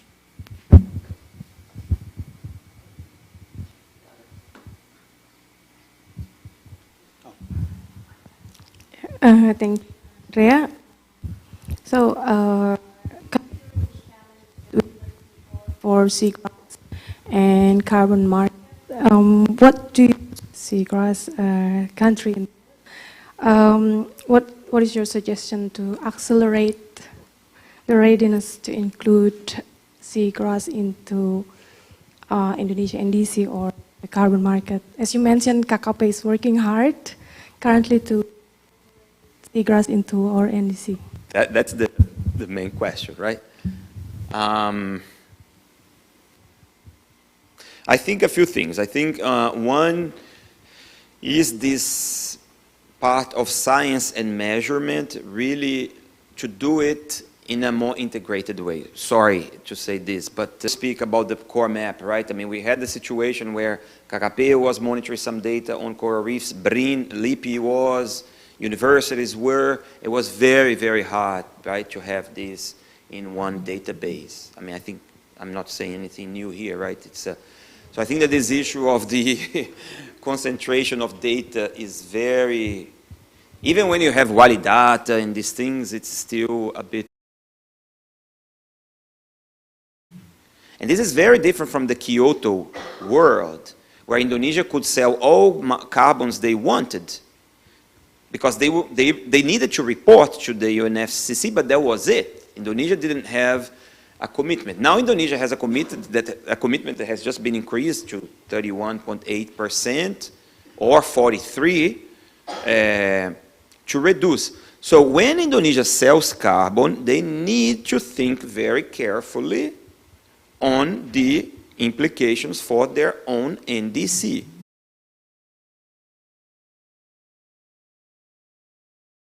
And this is causing a lot of anxiety among countries. I mean, in Indonesia and in other countries. When I was with the Minister of Environment of Brazil and the Minister of Coordinating Maritime of Indonesia, this was a point that the two of them discussed. And what the Brazilian minister said was, well, the feeling we have is that sometimes you have people trying to get Article 6 credits, but saying it's Article 5. So there is a lot of mistrust right now in what we are trading. So suggestion to Indonesia, a lot of talk, suggestion, continue the discussions, but maybe be more open to these results-based payments, because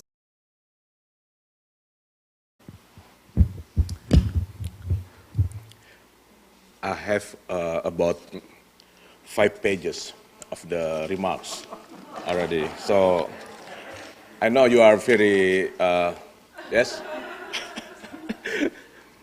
I think it's a good time for us to getting out from here earlier.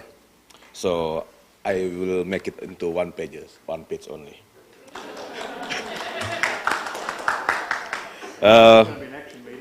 Yes. Ibu Niki from the DFET, Department of Climate Change, Energy, Environment, Water, and also Dr. Andy, Stephen, and speakers, distinguished experts here, already guests, ladies and gentlemen, good afternoon. First of all, on behalf of the Coordinating Ministry for Maritime Affairs and Investment, I would like to thank you and appreciate your participated on the Road to Ocean 20 workshop for blue carbon of seagrass ecosystem and livelihood. Hopefully, through our workshop and discussion today, again, we could do or produce a concrete action